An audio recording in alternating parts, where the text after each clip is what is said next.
All right, welcome in everybody out there. Thanks a lot for being here on Friday night. Hope everybody's having a great Friday night, and we like having each and every one of you coming in here. Let's see, I usually always start with the snooty lady, but she is way too snooty for us tonight and is out gallivanting in her rat-infested camper. So, yes, shout out there, Gutters Pub. Hope you're having fun. But joining us tonight, we do have our redheaded stepchild coming back here to visit us once again. How you doing tonight there, Tombstones? Hello, everybody. I'm doing great. All right, good to have you here. Good to have you here. And we've got joining us the Mouth of Houston back as always. How you doing tonight there, LW? Hey, what's up? What's up, everybody? Happy Friday. There we go. As enthusiastic as ever. And joining us tonight, back, she's been, touring around for the last forever. We haven't seen her in a long time, but our country music sensation, KJ. How you doing tonight there, KJ? What's up, guys? Happy Friday. Woo-woo. I'm excited to be here. Let's do it. Look at that. We got our woot woot. We've been missing that. The show's really been lacking its woot woots. So good to have you back there, KJ. Who we got coming in here? We got a few fun people. Melted Copper. We got Gumby in here. Matt Dummett. Good to see you. SoCal Buckeye. Karen from HR coming in here. Multi. What is going on? Multi. We have our buddy Lou Sassole coming in here. We got BC Entertainment coming in there. Slap Happy. What's going on? Little Miss Red Velvet. What's going on? Good to see you. Dozer in here. Good to see you, Dozer. Guaca Loco. Ernie Birdie. What is going on, Ernie Birdie? If Beer and Backroads was a person, what's up, my friend? We got our good friend, Crispy Treat coming in there. Good to see you, Crispy. Let's see who else we've got in here. Let's see, Equid. All right, we're going to get this thing started. Would you mind telling me whose brain I did put in? And you won't be angry? I will not be angry. Abby someone. Abby someone. Abby who? Abby normal. Abby normal.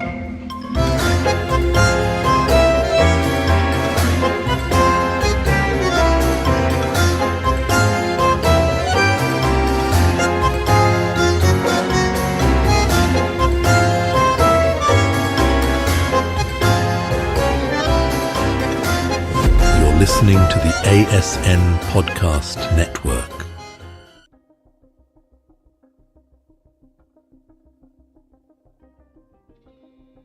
I don't know why none of us are up on stage. Oh. Boy, I miss that producer guy. When the heck is he coming back and joining us? Look at that. We lost LW some way along the line, too. We're off to a grand start, guys. We are off to a heck of a start. Hey, thanks a lot, everybody, for being out here. I know this is streaming live. Not as many places as normal, but we are live over here on Traveling Fools. We're live on X. We're live over on Tombstones, and we are live on LW's channel as well. So we're still spitting this out to all kinds of fun people. Good to see people rolling in already. I know we were saying hey to Equids there. I guess that's how you say that name. I don't know nope, if that's... just call her Equal.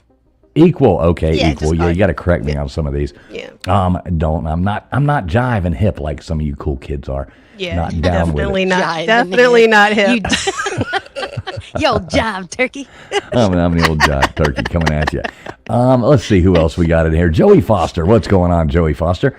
Hope you're doing well. He says I was just looking into. Let me pull this up. I was just looking into today's release. Now I can come here for my latest UFO news and more. Exactly, Joey, exactly. We got a little bit on that. It's just not as exciting, but we'll get to that. We will get to that here in a moment. Good to see you there, Melted Copper. Hope you're doing well, my friend. Let's see who else. We got Dispatch in here. Good to see you, Dispatch Center. As always, buddy, Beer and Backroads in there. Yeah, if I miss your name, not doing it on purpose, but scrolling down here to the bottom so I can get caught up with the chat. We'll say hey to people all night long. We got Melissa with One Assassin coming in here too. Real quick, matter of point here before we get going on any of this stuff. Everybody knows Nathan's normally on here with us. Everybody please keep Nathan in your prayers and his mother as well. They're going through a tough time right there. I'm not here to disclose people's personal business, but they could use your prayers. So if you're a praying person, shout out Nathan. We love you, buddy, and miss you and hope everything's doing okay. So yeah, y'all please keep Nathan and his mother in your prayers. So for sure. Right, exactly. You back with us, LW? We thought you flipped the board and quit already. Yep. No, right when you were doing the introductions, my computer froze up, and I had no idea if anybody could hear me, so I just restarted it. Sorry about that. Oh, that's okay. We thought maybe you just had one of those little glitches and just said, I just flipped the whole board and ran off on us and said, screw you guys, I'm going home. Well, the night is young. The night is young. We're Give not him off to that 15 point. minutes.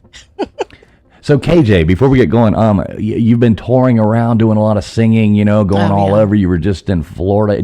Tell us about you did a national anthem at some kind of Bass Pro Shop event or something like that as well. So how did all that go? It was really good. It was really hard because I had to be there at like 5:45 in the morning, and I had to sing at like 6:10. So I had to get up at like 3:45, 4, and start working my voice because I'm like, I've never sang that early. I mean, I've sang that late. No, I'm just kidding, but not that early. So yeah, it was a lot of fun. It was super cool. It was really beautiful. It was a really nice morning, and I'm not used to being by the lake that early, so it was really cool. Yeah. Yeah, normally if you were at the lake at that point, it would be like you'd be at the lake that late. I hadn't been to bed yet. Right. One of those, Yeah, so I'm this still was at the new. Yeah, that's one thing. Like, if you're going to get me out of the house really early in the morning, that's one way to do it is fishing. So, yeah, that's, I guess Yeah, I bet I've never gone fishing that. I bet it's super cool. It was really pretty. Just, yeah, it was neat. yeah, so everything else, and then you went down to Florida and all that jazz. So, yeah, sounds like you've been gallivanting around almost as much as gutters. You need to get you one of those, rat poop infested campers, We have too. one. Oh, you do? You have one. That's right. I forgot about that. That's funny. We How about chased the Tim? mice out. How about Toombs? How's your week going for you? You living life good? Yeah, living large. That's all I do. It's just been busy. End of school year, so woo, woo, yeah. Or wait, that's KJ's thing. So yeah, but I'm still excited. Anyone can woot woot. Summer it's break a feel good thing. is almost here. Thank There God. you go, LW. Your turn to woot woot, LW. Woot, woot. Woot. There we go. We got the woot woot out of them. Mine are so lackluster and unenthusiastic. Woot woot. Yeah, that was a hell of a woot woot. I'm not even going to try to follow that one up. So yeah, once again, guys, thanks a lot for being here. Everybody out there watching, please make sure you have hit the thumbs up no matter where you are watching at. And yeah, hopefully we got a good one. We're going to drop the line probably a little bit early tonight and let some people call in. Kind of just wing this one. We're, kind of had some other plans, but with, stuff going on right now, we're just kind of winging the show tonight. And we're going to have fun. So we're going to talk about Tombstones. Take it away. No, you did not. That's good. Don't do that. Okay, I'll give an introduction. So, Better. Well, first off, we'll talk about these UFO files that supposedly came out today. Did you look at any of those? Anybody check those out? The new releases and stuff? I forgot about it. Right. It was so lackluster that nobody really did. So I watched some of the new videos earlier, and they're just like the other ones. You can kind of, it's a bunch of black and white stuff that you can kind of see something in there, and you're like, what the heck is this? Not exactly anything, no little men dancing around. We didn't see, the big spaceship coming out with a, Klaatu, Marada, Nikto, from the old days, the Earth stood still and all that jazz. So it really isn't, to me, I'm sure there's a lot of stuff to read and all that, but I have trouble reading, so haven't quite been able to dive. Did you look at any of that stuff, LW? Words are hard. Yeah, I think my woot woot was a lot more interesting than those files. A lot of it was old stuff, Right. that they had already released, and that one thing that they said was like some sort of something from the Bible or something like that. But then you could see the parachute in the background. Right, released, right. yeah. Yeah, and so I heard somebody talking, and it was they had interviewed somebody that was on the inside, a congressman or somebody about that, and they were even saying to expect a lot of propaganda coming out with this, and expect a lot of stuff that's obviously not real, to confuse people and so I'm thinking we're going to get, it's going to be like anything else. This is going to be a bunch of nonsense. I mean, I hope to see it. I mean, I hope we get to see. I mean, I want to see the spaceship. I want to see the little green men. I mean, there was a couple cool shots of things going underwater and stuff like that were pretty neat to look at. But it's shot with such a bad cameras and all that, which is, I guess, how they use, when they're actually filming in those jets and stuff like that. They're not using the same kind of cameras that we are using. But still, you would think, that we could get better stuff. It was like, this was shot in March of 2026, and it looks like, it's on some reel-to-reel from, you're about to see some guy come up with the, oh, hello, and it's like the music starts going, and you have Charlie Chaplin dancing out there with his little mustache and stuff. Yeah, it just doesn't look like what we would expect to see. Hey, what's up, One Take Adventures? Good to see you coming in here. Let's see who else. Another good friend of ours was in here. We got Scooby in here. Good to see you, Scooby. Oh, Dead Fish. What is going on, Dead Fish Cheese Spread? I love that name. That Good to see you, brother. That's hilarious. But yeah, when it comes to that stuff, I go by pretty simple rule here. I want to see the stuff that they don't want to show us, and anything they do want to show us, I assume is crap, BS. I think that's pretty safe to say, would you? Yeah, I would 100% agree. I So would 100%. the last time I was on the show, that there was talk about the underwater stuff that you just mentioned a second ago, and I kind of can't get that out of my mind because, like, there's a new movie on Netflix with Sally Field. I don't know if anyone's seen it. I forget like incredible. Someone's gonna. I don't know. Anyway, it's really cute, but it had a lot of underwater scenes, and it just. Like, I love that thought of all the underwater stuff. Like, that is more exciting to me than all the other stuff. Because I guess we just grew up watching all the alien movies, and I just don't expect to ever really see anything like that. So the underwater stuff to me is really intriguing. So, You ever see that movie? I forget what the name of it was, where it's a really creepy, good movie, but it was like one of those deals where they go to space. And they're supposed to be in one of those ones that's, supposed to take them, they go to sleep and you're supposed to wake up, 100 years later and be somewhere. But something goes wrong and the ship malfunctions and they end up waking up like, 1,000 years later or something like that. And they have no idea where they are. And they can't figure it out. And there's like these creatures are on the spaceship now and and there's these few people, and they're like going insane, and they start like having to fight and like run away from these creatures that are on the ship. It's really intense. But the cool part about it is when they finally realize they're about to get killed by these alien things that are on the ship, coming after them. So they just say screw it and eject themselves out of their, these emergency eject pods, And it turns out the whole time that they'd been at that planet they were supposed to have been at for like 700 or 800 years, but the ship had landed and it was on the bottom of an ocean.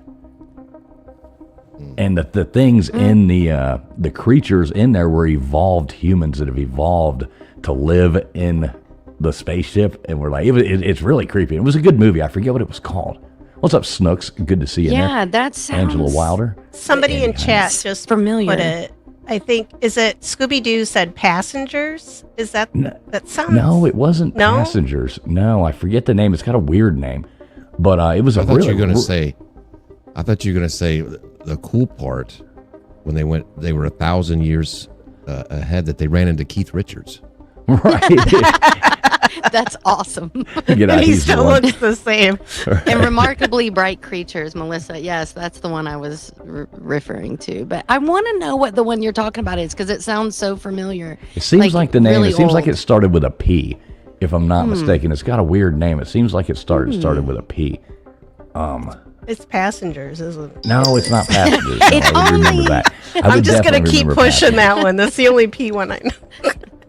Oh my Predator? God! Somebody in the Predator? chat can tell us. I'm sure somebody will think of it. God, I can't remember what it was called to save my life. Yeah, I don't know. So anyway, there's my story about a movie that I don't even know what the name of it is, but I hope Paul y'all is my enjoyed favorite alien movie. Is it Paul? Oh, yes. What's Paul? Right? Yeah. that. I have no He's idea. that little, it's with, oh my God, the guys that did Hot Fuzz, right? Is it Hot Fuzz? The British guys. Deer. I don't know. Oh my God. Oh, hang on. I think it is just Paul though. Ernie is in chat. She'll know. I think she said that was one of her favorite I was movies. thinking of so Mac and Me. Mac and me. Oh Lord, here we go. We're going off the rails. You're going to be talking about Sorry. that. Simon Pegg and Nick Frost. What's up, Nathan? Old man Bill. It's good to see Was you, it buddy. Pitch Hope you're doing Black? all right. Someone said. Oh, that's the one with Oh wait, Pandorum. Yeah. I think that is what it is, Scooby. I think it's Pandorum. I'm gonna look that up. That's I think is what it was called, Pandorum. I think you're right on that. I know it started with a P, and I think that's right because it was an odd name. So I think it is Pandorum. So anyway, so the Alien release stuff today, nothing more than we saw last time on the release. Not a very exciting thing. Not much more to take away from that. So we did want to talk about, I know Toombs had brought up last night, we were trying to plan the show and what we were going to do. We started talking about the Denver airport. So everybody knows there's like a bunch of crazy conspiracies floating around the Denver airport and stuff like that. I don't know a whole lot about this, but I'm kind of intrigued to learn. So, Tombstones, do you kind of have an overview on what all goes down there, or? Oh no, I knew you were going to do this to me. You knew I was. That's why you have copious notes. I took lots of notes, like the big nerd Yeah, I am. That's good. I miss college, and I miss making, spreadsheets and notes and all of that fun stuff. But yeah. So the Denver International Airport, or DIA, they have this. I don't want to say reputation, but it's supposedly there's a huge underground base. Either aliens are living there, or it's a base for when the next extinction happens. When shit goes bad. When shit goes down, mostly everybody Yikes. dies except for the cool people that have a lot of money. Mega rich people. Yeah. Yeah, and we're not elite, right? invited. And we're not. None of us are getting it. Well, I might get in there. I'm going to try. Hey, good for you. I'm I know some I'm not. work some magic. No, I won't get in there, trust me. I'm Wow. maybe in my 20s I could have worked some magic, but not anymore. But I've never heard of this. This is so the Denver airport is the second largest airport by like the square footage or however they determine Acreage that. or And it's whatever, only the second to the big ol' airport in Saudi Arabia. But it's only like 18th in the world, like in passenger flow. So we've got this big ol' airport that's bigger than Chicago, New York, LAX, Dallas Fort Worth. Like, it's huge, and it doesn't even take in as many passengers as what the other airports do. And it's weird because you drive out there, like I lived in Colorado Springs for about 8 years, and I've been in and out of that airport, and it is a little weird. It's like kind of way out from the city, which that's probably a good thing for an airport. But they had a perfectly functioning airport beforehand, and then they decided to go and invest, like, what was it? I think I wrote down like $5.6 billion to build a new airport. And their excuse, didn't it go like $2 billion over budget and took like 3 years extra or something? I don't know the story as well. Two years extra, and it was supposed to be 1.5 billion, and it ended up costing 5.6. And any job I've ever worked, like, I would have never got paid if that was the case. So, and they lost. Apparently, they lost contractors. Like, a lot. They would just come and go. And the conspiracy theory behind that is they don't want any one group of people knowing exactly what's going on beneath the airport. So this There is it the is. airport. Crazy. Here's some slides here. So this is the airport, correct? Yes. Yeah, kind of cool looking airport. I mean, I'll be honest. It is. Kinda neat It's actually very nice. I'd love to fly into Denver. In the fact that it is kind of out away from the major city is really nice. But so excuses have been given. Like, of course, you've got your conspiracies, and I listen to them, and I think, yeah, there could be something to that. But then you hear the excuses, and you're like, oh, okay, maybe not then. But they supposedly have this big plan that this is someday going to be the big hub in the United States. They want to have like 12 runways at some point, and this is going to surpass LAX and LaGuardia and O'Hare and DFW. Like, this is going to be the U.S. airport because they're going to make I hate all O'Hare. these other. I do hate too. O'Hare. No matter But- where you land in O'Hare, your connecting flight is on the opposite side. It doesn't matter, and it's that big circle. So you no matter where you land, you got to go all the way around that damn thing and get to the other side. I've never gone through there where I got to just, let me walk 50 yards over here. It's when no, it's like your next flight is an hour walk. And it's horrible. Yeah. And then you smell popcorn everywhere, so you want to buy popcorn. So that's the part I don't like. Sorry. I didn't really I do notice love the popcorn. popcorn thing. No. Yeah, especially the Chicago popcorn. Oh my God. Anyway, we're talking Denver though. But Denver Airport has all this. So like I was an art student for many years. I get art, and Denver is kind of a little bit of an artsy fartsy scene. That makes sense. Mm-hmm. And so when you see some of the artwork there, I can get why some people are like, whoa, this is freaking weird. God. They have, and Denver Airport has leaned into the fact that everybody thinks there's a huge conspiracy. And I really love their ads. Like the lizard people, I think are so cute. Like, they don't look scary to me. Look, he's working. Yeah, I mean, at least it's a lizard person that's actually like, Yeah, he's got a job. functioning in society and, contributing, doing something worthwhile. He's got clothes on. Oh, that's hilarious. He's got a skill. Stupid. I Yeah, might it's marry him. I don't know. There you He's go. eligible. Look at this one. But yeah, You're gonna I like love this one, this. too. Yeah, That's this is one of my super- favorites. Isn't that strange, though? Isn't that strange? That's super interesting. So I I think guess they've, it's like you so said, cool. leaned into the Yeah, conspiracy. it's interesting. Yeah. Huh. I love that they've leaned into it. And so this is Blucifer.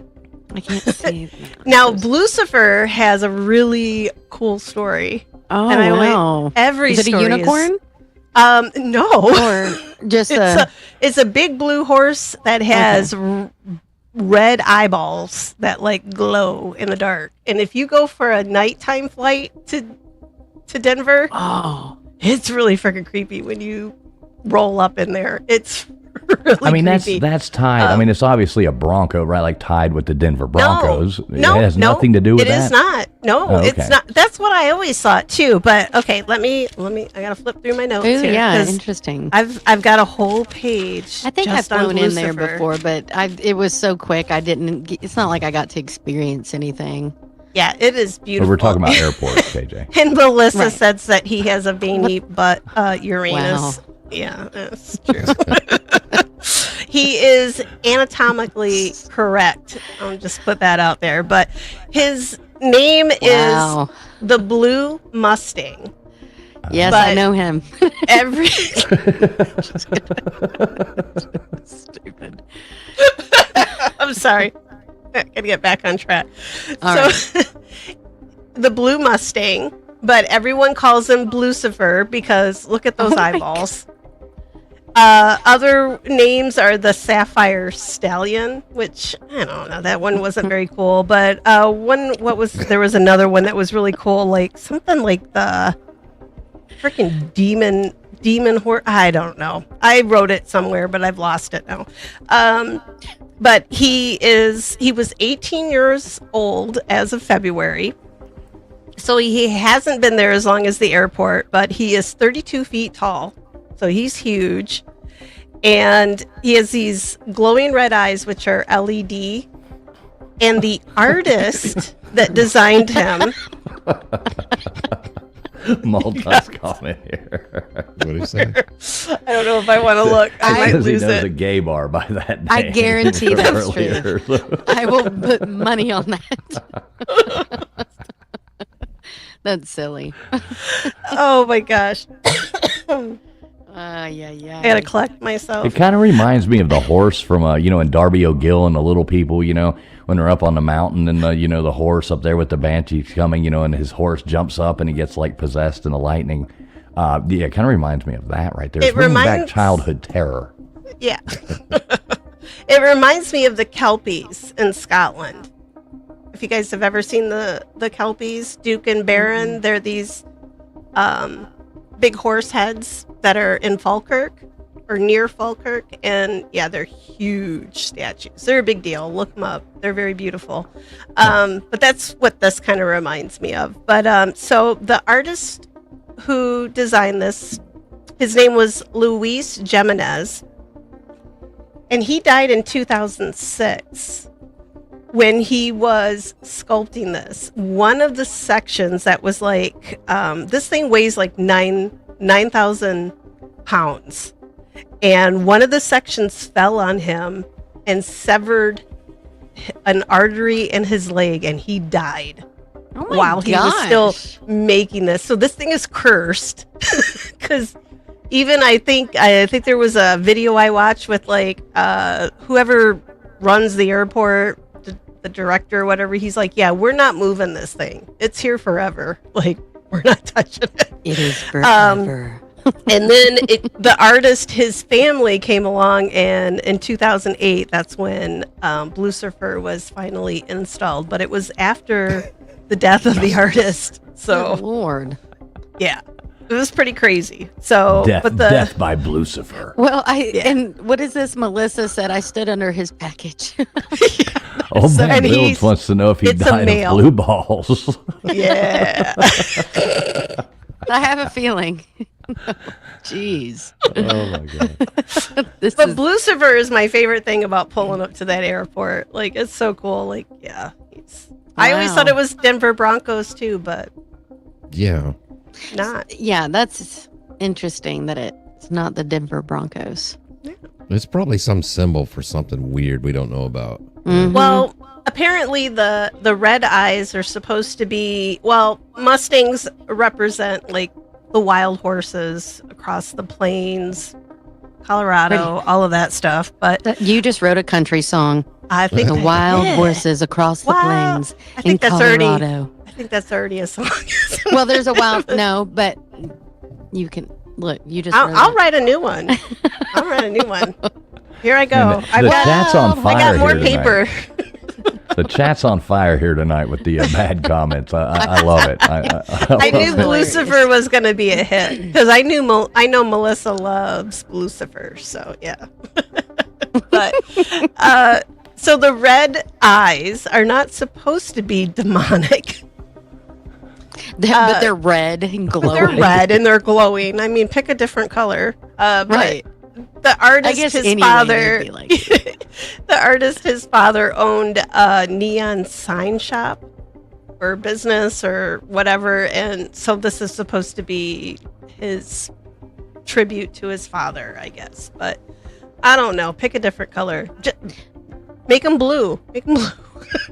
Like Right. the rest of the horse. But yeah. All right, so moving on from blue. Oh, here's another Lucifer. Look at this guy. Yeah, he's getting. Yeah, No, look at- no, no. Oh, He's He's creeping coming up for on us. you now. He's Yeah, getting closer. Look at the eyes during the day. Yeah, Those are scarier. I don't like this horse anymore. Yeah, I'm more scared now. Wow, look at that picture. That's Okay, here incredible you go. with the Moving mountains. along. Oh yeah, because this one isn't scary. Okay. And so is that in the airport? yes, Shut and up. yeah. What? People are very disturbed by this. I don't know why, because it looks fine to me. But I mean, gotta what flip is it supposed to be? So there's two murals by the same artist, and I flipped too far. Hang on. Oh, Dead took- Fish said they took this down. Maybe they So did. only temporarily. It's going to go back up because they're renovating and they're adding on, and they're coming back. So they're only temporarily down. So whenever they finish that new terminal or whatever the hell they're doing to it, these will go back up. That is the plan. What is the represent? Like, what could this possibly I represent know. in a positive manner? Well, so the artist, his name is Leo Tanguma, and he is, according to his website, he is a Chicano muralist. So he is a local Denver artist, and there's two parts. So he has two murals. Is that like a banana artist or what are you talking about? Yeah, he paints with banana, whatever. Each one of these is split in two. So there's two murals. They're split in two. So there's 4 separate pieces, and they have them lined up on the walls. So there's like a walkway in between them. So you do get to see them separated. This one is, if I'm not mistaken, let me look up here. I have the full name here somewhere, and I don't want to get it wrong. But it looks really, a lot of his work is, you really have to interpret this the right way. Because, yeah, like, what? Even as an art student, I would have looked at this and gone, what the? Let's see what everybody interpret this in the chat. Yeah, everybody seems look to at be- this Please. because It seems to be a blown up building in the back. Yeah. A soldier with an AK-47 with a skull Right. and a gas mask with a sword. Yeah. Of children laying in fear in some hole and And mothers crying, holding their dead babies. Dead baby. There's a caravan of people At exiting. least there's a rainbow. Oh yeah. We do have the rainbow going for us on this. It is called. Oh my god. See, Is it this called is something why. stupid like climate change or something? Yeah. How did you know? Is it really? No. Oh, How dare you? So this one is. How dare you? Oh, that Oh makes my me god. laugh. This one is Children of the World Dream of Peace. Oh my gosh, that is so like, because the doves, is that what the sign of peace? So the first Okay. part represents what will, my take on it, honestly. So if you see the other part, I think what it represents is more, one side is going to be like, when you have war, what's left over on the one side that's been beaten, right? The side that didn't win. There's destruction, there's dead people, there's hollowed out buildings, all of that. And then on the other side, you have everybody like, yay, peace, and they're celebrating. So I think we can, is that the next slide? I'm not sure. Let me hit it. Let's There's see. another one. Yeah, let's see what. Nope, not that one. That's a really sad one. Oh, here you go. Here's the happy Is that people. the, yep, that's the happy side. So this is on the left-hand side, and then the gas mask guy is on the right-hand side. And if you look at the bottom, the gas mask guy is conquered. Right. And then the doves are sitting on top of him. But you can look at it one of two ways. This could be the first scene where he's just kind of lying dormant, and then he comes back. So there's a lot of ways that this can be interpreted. So It's and so people take much. this to me. It's a lot. It's Like I don't know who has time in an airport to like sit and I like pick this looking, like when I apart, go to but- an airport, I like walking through and just, trying to figure out where I'm going. and Yeah, not, like, I looking do at weird not artwork. care. I'm always in a rush, Right. which Not- has been a long time since I've flown. not but worrying about the I'm- end of the world. Yeah, I'm like trying to get to the next. Yeah, no. Sometimes I get a Wow. little ornery and I want the end of the world, but right. And I get, maybe it's that his interpretation of that art, but also you go walking through the airport with your kid and your kid's like, well, what is that? Oh, that's just a picture of a mother holding. yeah, a dead baby. I know, how weird. Yeah. And I've watched videos of people going, "Hey, what do you think of this?" And people are like, "Yeah, I don't get it." Right. Like, They're genuinely like freaked out. Because it's strange. Yeah. This is an airport. This isn't an art exhibit, right? But I guess they're It's trying to not a make it that museum. way. Well, Right. It's not a and museum. Yeah, but it it's is like, This is Denver. an airport. They do Right. have It's Colorado. well, they have a lot of art exhibits that move They're all in and stoned. out. They're of all the- stoned. They don't know they're what's all going on. stoned. It's the rainbow. They're like, just throw a lot of colors in it. I'm saying, I just hope I'm stoned the next time I have to go through there and see this again. Because the first time I was like, what the hell did I come to Denver for? It was just like, no. But Yeah, I've never been to this airport. You ever been to this one, LW? No. No. Yeah, I haven't either. I've been in and out of here. I can't even count how many times anymore. But even before I moved to Colorado Springs, like I'd been in and out of here. So it's a nice airport. Easy to get in, easy to get out of. Like, yeah. I mean, it looks neat But- from the outside Old too. I mean, I man like builds. the design. It's only so. Is it the rainbow that's so throwing good. you? And Melissa, yeah, it's normal. It's normal. Yeah, nothing to see here, kids. Nothing Yeah. to see. But they do have other art exhibits. And yeah, this is another thing that's in the airport. So people think these are Illuminati quotes. Oh, I thought that was Bested. like, But was it's- like, Ebonics or something, Like- Get this. Excuse me, sir. Gay. I speak jive. Barbara Billingsley I coming up there Me, trying to. bitch, that's gay. That is what it says. Bitch, that gay. See, we knew it. We man's we been cracked the code right here on Abbinormal tonight. We cracked the code. We're so freaking smart. This is Navajo.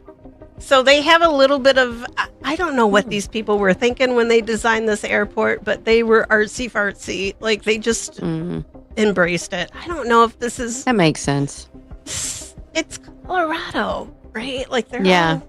all, maybe a little high. I love Colorado. Don't get me wrong. It's one of my favorite places. Yeah. No. But yeah. so It's cool. this is I've one been of the symbols that's in the floor. Now, I've never seen this one, but I could have walked over it. But I am so excited that people have so much time to walk through the airport and take photos of all of this stuff. But this is, where is it? I wrote it down here. It means, this is Navajo, and I don't think I got the meaning of it. It just said it refers to like sacred mountains.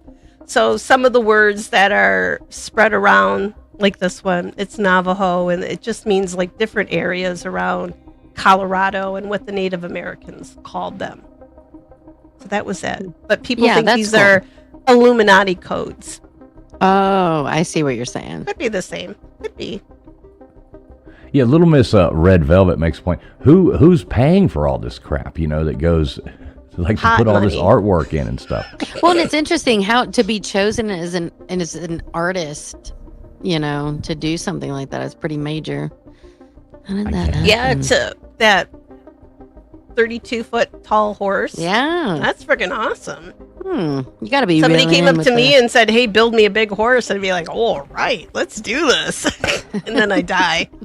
Yeah, right, then the big piece of it falls off.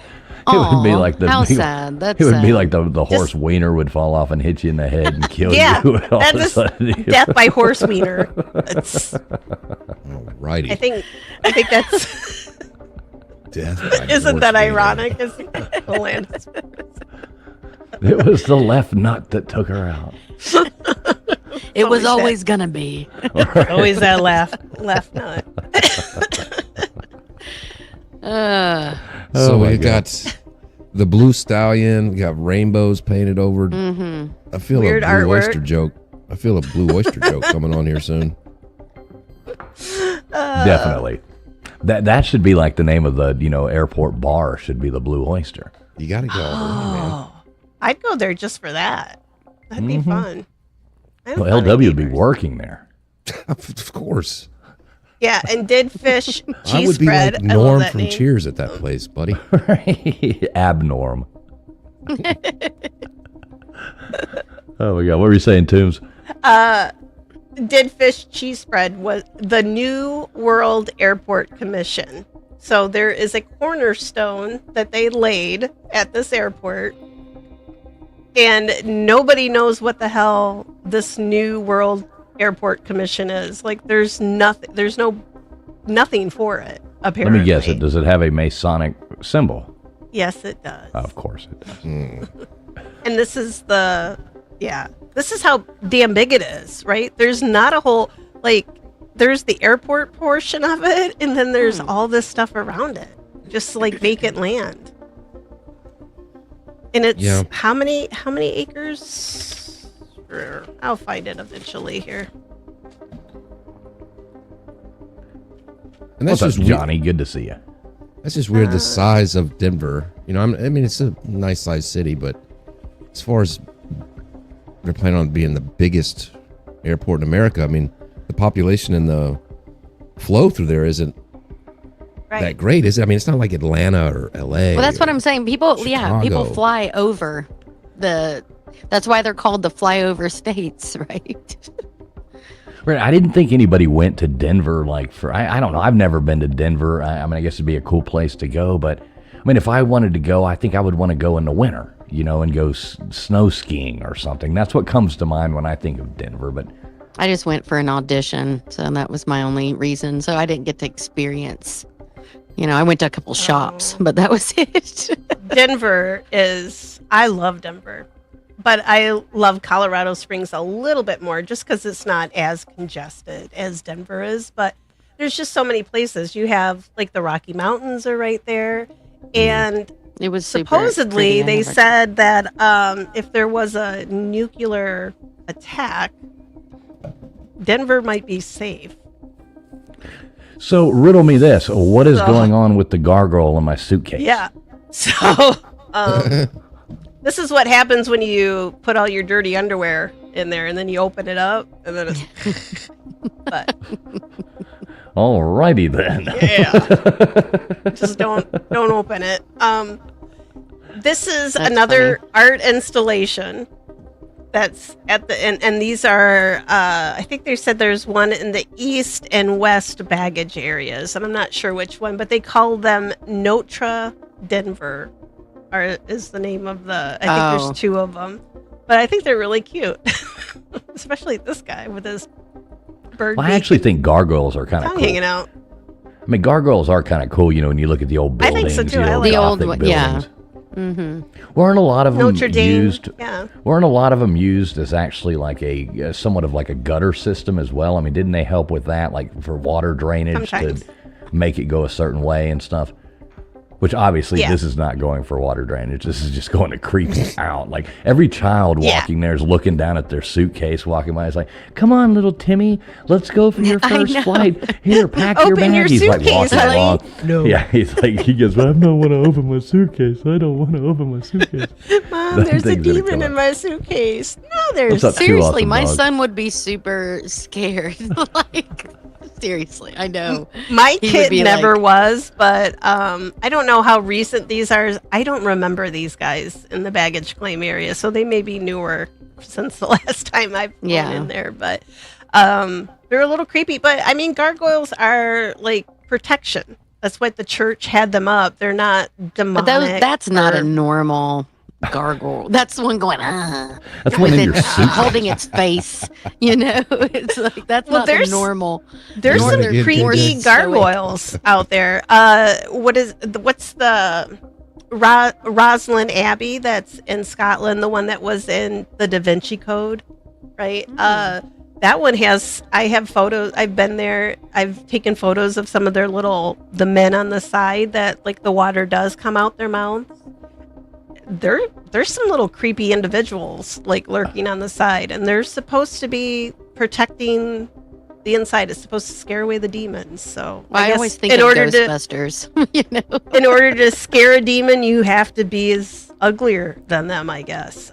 Yeah, this is kind of like the what was it in Ghostbusters? Those dogs, you know, they're coming out of the Yeah. refrigerator and stuff like that. You know, you think about Rick Moranis. You know, yeah, I'm exactly. I love the Rick. key- I'm the key master. Yes, the key master. What was it like?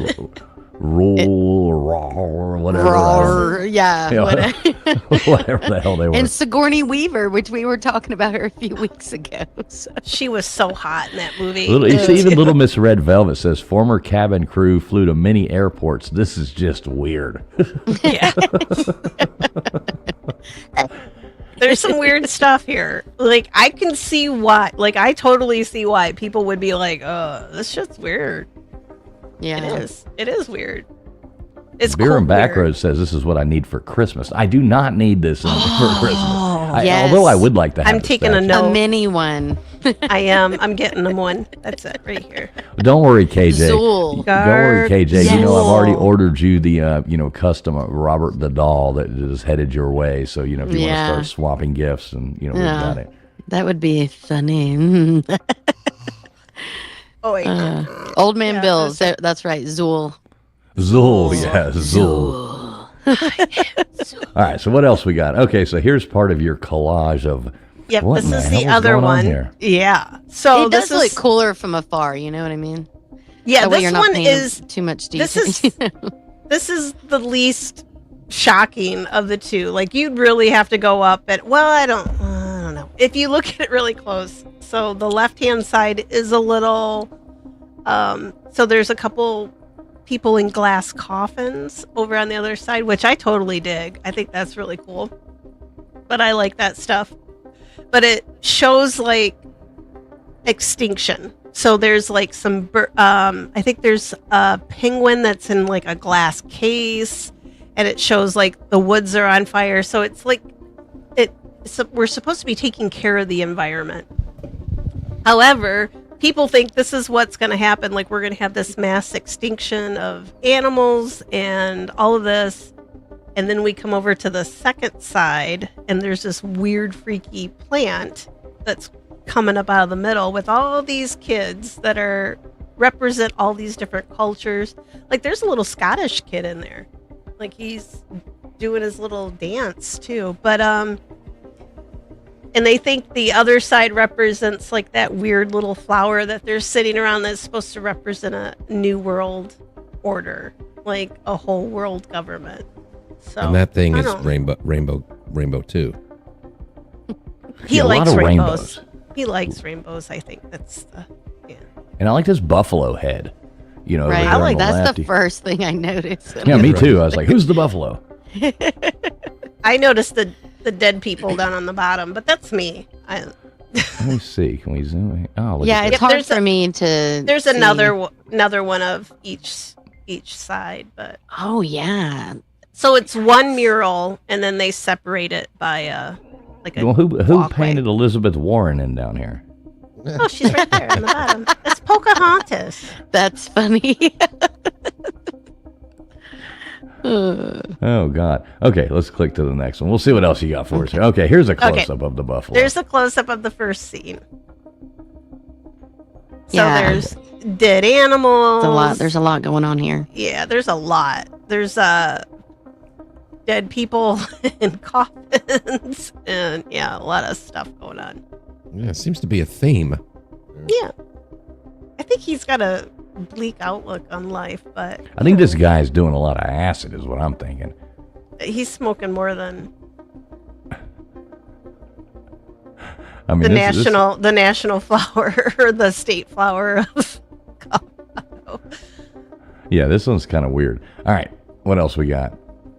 Nope, is go that the- past that. That's my note. Those are the links Oh. for some videos, but there's your Masons. Oh, so this is that thing Yeah. you were talking This about. is the which of course it has- cornerstone Okay. for the airport, and down at the bottom it says New World Airport Commission, and people can't find anything relevant for them. Like, it's not a thing, apparently. I didn't get into looking for that. Well, of course, you've got Martin Marietta Aeronautics. That's a branch of Lockheed out of Marietta. Who's that? Fintris Bradburn Architects and Zimmerman Metals. Zimmerman. Nothing fishy about this. I think it's just the New World Order. Airport. It's that, yeah, right? The New World part. Like, that's exactly what everybody, I think, they see. Oh, Ernie says, I know what it is, but I cannot tell you. Uh-oh. No. Come on, Uh-oh. Ernie. Spill it, Ernie, come spill it. on. Give us a scoop. And I Now know Angie says there's bunkers in the mountains. I know that for sure. In Cheyenne Mountain, there's a Stargate. So what is up with, okay, so let's get past the artwork. All right, here's part of the thing. Are any of your pictures having to do with what's underneath it at all, or no? Well, I've never Oh, been right, I under didn't it. know. So Okay, so there are no photos. So what's that I supposed know to be going on underneath it? Let's get to the fun stuff. What in the hell's going on underneath this place? I have no clue. Well, what are the rumors? Well, there's supposed to be like either like some sort of sanctuary for the elite, like when all of this mass extinction and end of times happens. There's supposed to be this huge, I don't know, what do you want to call it, like a base or shelter or whatever, where all the elite can go down there and chill out until the time is right for them to come back up to the surface, I guess. But Yeah, and that it's could take a really long time. The conspiracy goes it's 6 stories deep, and they use all these different companies to build it, and all these different trucking. And there's truck drivers who said that they've delivered down there. They have a tunnel that goes down there, but it's all like, can you prove it or whatever? But that's the conspiracy, that it's 6 stories deep and it's got all kinds of stuff like hospital down there and all kinds of stuff. So But it's yeah, like a bunker, like Bunker, a, yeah. right. That's what I was looking for. Bunker. Yeah. I'd like to have a bunker. Always Yeah, thought I if would I too. ever built another house, I might do that. I might buy one of those shipping containers and bury it first, and seal it off, do the whole, 9 yards with, ventilate it and stuff like that, and then build a house on top of it. That would be kind of cool. I like Little Miss Red Velvet. Sorry, it's a effing airport. You're probably right, Little Miss Red Velvet, but we're having fun here nonetheless. So, I like her. I do too. yeah, so anyway, they try to say that, there's a bunch of stuff underneath it possibly, and maybe that's why it went $2 billion over budget, or maybe they just overpaid the artist. Right. That's funny. Hey, I'm all about art. Like I said, art student many years, but yeah. Well, it's all interpretive, so you can make of it what you will. People like different things, but we know that the government has underground bunkers. They've even said so. So it's not out of the realm of possibility that the government does stuff like that. I mean, when you look at billionaires, Mark Zuckerberg talks about his 5,000 square foot bunker under Hawaii. Peter Thiel's building one in New Zealand. I mean, They're billionaires. such a-holes. Elon Musk wants to go live on Mars, All Well, these isn't people, that LW? Isn't that part of what Let was him. going on with the new ballroom too? Well, yeah, at first it was just talk about the ballroom, so we can have parties and blah, blah, blah. But then a couple weeks after, like, oh, yeah, we're also going to put surveillance down there and enough rooms to house the government, and there's going to be a hospital down there and military and all that stuff. Just kind of like after the fact of like, we're going to build all this other stuff. It would kind of make sense. I mean, in reality, I don't think there's anything wrong with having a bunker or anything like that and being prepared for something. I don't think that's necessarily, the conspiracy is that there might be one under there, but I don't think it's necessarily stupid to have one. You know I what watched mean? Grease too. Oh, yeah. That was my only Just point to the, it doesn't seem too crazy that there's one under Denver Airport if all the billionaires and the government are doing it. What was that other movie with Brendan Fraser? Encino Man. Well, it wasn't Encino Man. It was Blast from the Past. Yes. Blast from the yes. Past, where his parents think that they had his dad was all prepped, and they go down there and he comes out. I guess it was really just an airplane crash near their house or something, and they've been under That there was for like so sad. 30 years. Oh, gee. Well, I was thinking of Grease too, where he's like, "Let's do it for our country, the red, white, and the blue." Like, anybody? Nobody? Okay. Anyway. No, I never watched Grease. I know. I'm not gonna sing though. Horrible. Anyway, they're singing in the old bunker, but What's up, Jaron Carter? Yeah, that's. I mean, it's interesting. If you have the money to do a bunker, cool. Yeah, I would love to have one. Like, like in, what was it, like during In Oklahoma, the they have. 50s? Yeah, Oh, that's right. like the or storm like tornado. Yeah, for Yeah. sure. Yeah, but yeah, And in back- the 50s. Yeah, The- you're right. During the Cold War and everything, when everybody had the Yeah. bomb shelters down, I would, I'd do it. Yeah. I'd I live had a underground. friend of I'm mine in fine. high school. A friend of mine in high school. His they had a bomb shelter at their house, and we would go and like hang out in it and stuff. And there was always rattlesnakes in it. We would go in Oh, there hell and shoot no. rattlesnakes with 22s inside the bunker. So it was it was actually kind of fun. You'd have to go in there and shine lights around, and you shoot the rattlesnakes, and you could go hang out in the bunker and play. Different days, I guess. Not quite the same now, but yeah, it was pretty neat. Yeah, That does things, sound cool. things kids don't do nowadays. Yeah, now they've got these. Now they've Here, got honey, like, go play with your gun in the bomb shelter. Xboxes and stuff like that, tablets and stuff. We had 22s and rattlesnakes. Who had a better childhood? We have BB guns. We play with my little You one. still plays have a with BB gun?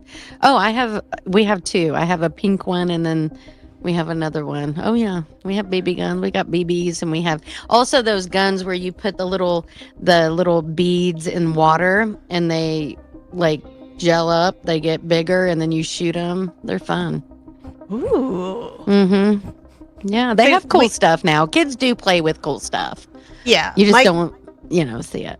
Yeah, my kid has all the Nerf guns. Like, he's got an yeah. arsenal. Like, Oh, I mean, Nerf's still the thing. 20, 30 of those, like, like a rocket launcher looking thing, and all of those. And I don't know how many bullets. I find those little whatever they are, the Oh, little they're bullets for the everywhere. Nerf bullet. I They're hate them. everywhere.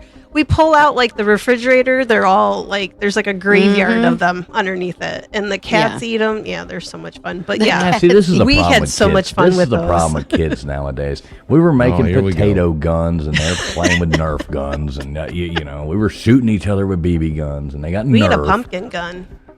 A pumpkin gun, like a. Well, it chucker. was a cannon. It was a Yeah, cannon, that'd actually. be It was a fun. pumpkin cannon. That was Oh, very, how fun! Yeah. yeah. I always liked the cannons. potato guns. We used to ride around and we'd go and shoot trailer houses with potato guns because it would be such a loud bam on the side of an aluminum trailer house, and you would shoot it with a potato gun on a driveway. It just right, it was knocking the pictures off their walls and stuff. It was a lot of fun. Oh wow, that's super sweet. You're so nice. What a nice person. It was Such fun. a I mean, sweet come on. kid. Yeah, such a It sweet wasn't Wow. hurting kid he was. anything. I mean, yeah. come on. Not Just hurting knocking their anything. It made a big Pictures ass off the dent. wall. Freaking potato gun. Shake. These kids just don't know the good old days of I having know. having a jeez. cousin These kids who are died having of. fun playing with Nerf. What's that, LW? I was like, these kids don't know what it. I don't know. I got lost there. But No, but you're cousin Timmy died of a rattlesnake bite in a bunker, and cousin one-eyed cousin Billy from the fucking BB gun. You know how? kids Dude. don't know how. That's my stepdad. My stepdad got shot in the eyeball with like a BB gun. And that's Yeah. all I ever heard growing up was like, you can't have a BB gun. You'll 'cause shoot of- your eye yeah. out. And yeah, you're going to shoot your eyeball out. Well, I mean, he still had his eye, but like he had to have like corrective lenses, so it wasn't that bad. But still, it's just like, damn, you guys got to ruin it. Like they ruin all the fun for the rest of us. Like, go get hurt. So I can't play with one, but I would have loved a I'm BB reading gun. the chat, and it looks like everybody is just like me. We both walked uphill both ways to school in the snow, back in You're the day. so old. So, Little Miss Red Velvet, what's a potato gun? So, explain to her how a potato gun Okay, is I made. can explain this. Yeah. I've made many of them. Yeah. Okay, so what you do, you know what PVC pipe is, like for your plumbing, the bigger PVC pipe. So you would take, like a 3-inch pipe and then channel it down using reducers, and you would take it down to like a 1-inch pipe. Now, in the end of it, you would put a cap that screws on to the back of it, like a plumbing 3-inch screw-in pipe cap. So then what you would do is you would put aerosol. The best thing was OD glue because you could just keep shooting. So then you pack a potato down inside it and create the pressure with the gases building up. And you would have like for a gas grill, a spark igniter, like to light your gas grill. Well, those wires would run in and you'd have it caulked to where, nothing could escape. And when you pack that potato down in there and you hit that button and it causes that spark inside, those chemicals just go off and you can launch a potato, 150 yards. It comes out of there like a rocket. I like what that's it. Esso set What's up here, a the PVC pipe? pumpkin chucking. Well, you know what it is? Those like the t-shirt guns, like that they shoot the t-shirts off like at sporting events and stuff like that. It's kind of like that, but instead of a t-shirt, it's a potato. Sort of like that. And instead of I don't know if they do that in the UK, Little Miss, but maybe they do. I don't know. Yeah, no, those are done by air, pressurized air. Yeah. So instead of that, you're using, flammable gases to cause the explosion. She's in the UK? Yeah, she's UK. So around here, what we do is we she's spray like, with y'all's a bunch of potatoes hillbillies. and PVC pipe. So you put it together and then you shoot it. Right. Here, Exactly. I'm talking about do. pumpkin cannons. Like, I know. Like, what the hell do you people do over there? We're bored. Tombstones, if you want to drop that link in your chat, you're more than welcome to, or send it to anybody who might want to call in or anything like that. I'm going to put the link out here. We're going to keep talking about, oh my God, I just clicked on the page and saw Minnie Manson. I hit the wrong one. No. Don't make me bring him up. Don't make me bring him up. Somebody better call in. Don't you make me. That is, I'm telling you, that's torture. Hearing him sing that Queen song earlier was absolutely Never get locked absurd. in Fool's basement because it'll just make you watch Minnie Manson. Somebody call so I don't flip a table. Come on. Somebody. Somebody please call in. Give us a call. Don't make me bring up KJ's boyfriend here. Oh, yeah. Yeah, Where click. is he? Right there? Oh no! Oh no! Oh no! There's And your boy right good there. There's Lord. Minnie It Manson. is dangerous. Those potato guns are dangerous, actually. Dude, potato I'm guns shocked are you dangerous guys as don't hell. have pumpkin cannons, though. Man, those were. What do you do with all those pumpkins after, like, nobody wants to buy them after Halloween? You just start shooting people. I've always wanted to go to one of those pumpkin chunking contests. I've never done it because I built a trebuchet one time and it was really cool. It was neat. I just wanted to see if I could do it, so I built one, and it was made for scaled down. It was made for launching tennis balls, but it would hurl a tennis ball about 200 yards, which was pretty cool. So I always wanted to go. I can see the large scale, catapults and trebuchets they build for pumpkin chunking. I think that would be fun. Yeah. What are yards? That's Well, a it long reminds way. me of that video Yeah. of that chick with the watermelon, and she's pulling the slingshot back. And it shoots her back in the face. Have you seen that? Oh freaking yeah, video? yeah. Oh my gosh, it's horrible. So do we have any more pictures you wanted me to share on this, Tombs, or? Were there more? I can't remember. Oh, there's the airport. So this is the runways, but this is 4. Now they have 6. So I guess this is probably obsolete now. But apparently, if you look at this, it looks like a swastika. Yeah. Okay. And this one's good. Somehow, some way, it's all connected. Simple explanation. Only I'm not seeing it. It's making my head hurt. I love that dude. I love him. yeah, that's funny. Oh, But there's your- there you go. Yeah, we'll pull that down. All right, there's what in the hell is this? This is like the, That's the Ark of the Westin. Westin? Yep, Holy that's crap! it. That's at the airport. Where is that? Right there at the airport. In Denver? Mm-hmm. Really? Yeah, you pull up there and it's Holy. massive. That's actually pretty awesome. I mean, It that's- is. That's It crazy. is. It's supposed to be super nice. Like I've never stayed there. I'd like I'm to a stay poor, in that room. so- I'd like to stay in the top room over there at like Yeah. the peak of it. That would be cool. like as hell. over here in the corner under the yeah, Westin. over to the left, like right under the W, you know, to the. I think it's supposed to look like, like when you get your like the little wing badges that like the pilots get with the wings. Yeah. Does that? It looks I don't like a know if boat that's to what me. it's supposed to be. I was but- thinking the Ark. Yeah, it looks like a It was boat. I mean, Ark. that totally. I know, That's the right? first thing That's that what I was popped in thinking my head. about. It's a cruise Yeah, it ship, was Noah's so Ark, yeah. it's got hantavirus all over in there. I don't know, Rats. Kelly, Lisa. How many rooms? How many rooms are in that? I wonder.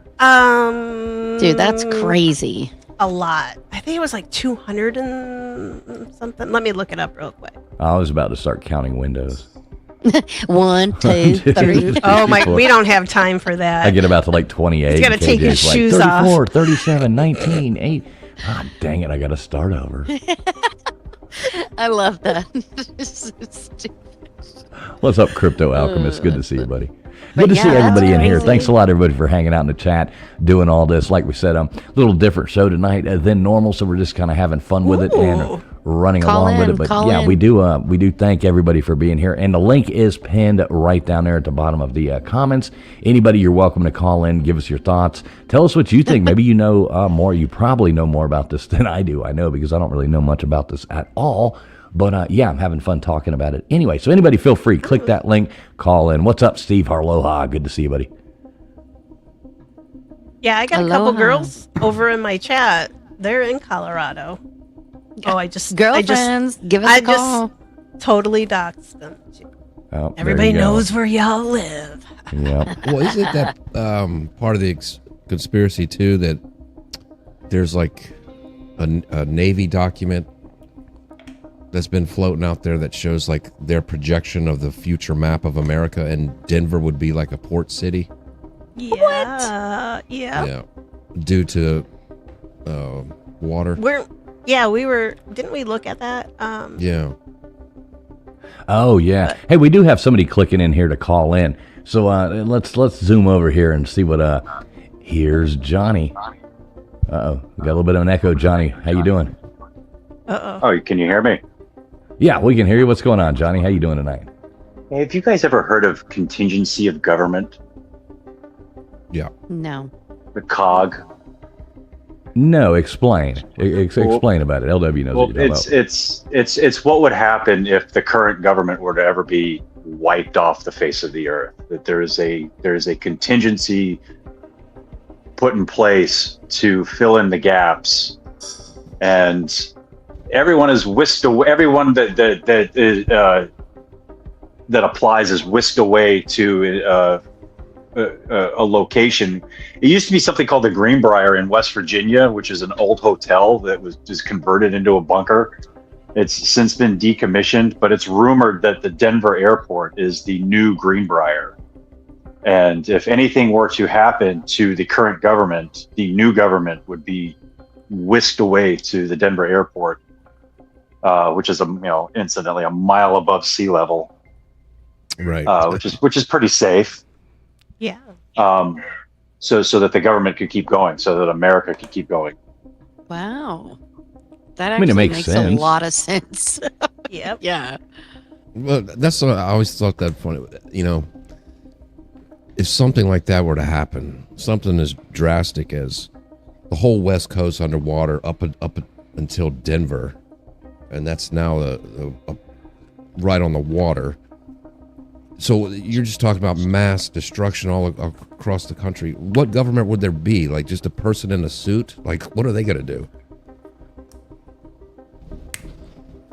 I mean, that's a good question. What are they going to do? I mean, to me, the government's over, and we make up our own. And we just thing after survive. that. But that's just it. That's why it's called the contingency of government, and it's a program that the Pentagon and the Congress already have in place.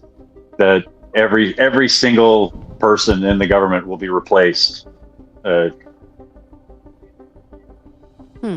You know, they made a show about it called Designated Survivor. It's loosely based on what I'm talking about, but What was that on? That- Oh, It's if you blow up Congress, we have to put in a new Congress very quickly.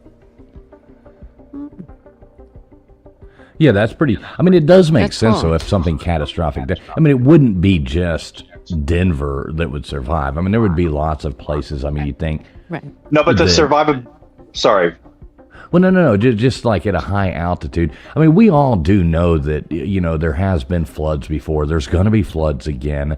The earth has changed many times. I mean, that's why you find, whale bones in the middle of the Sahara Desert. And that's why you find, everything has changed many. I mean, look at the Grand Canyon and stuff like that. I mean, that used to be underwater. And, now here we are. I mean, the world's changed. I mean, something will happen again.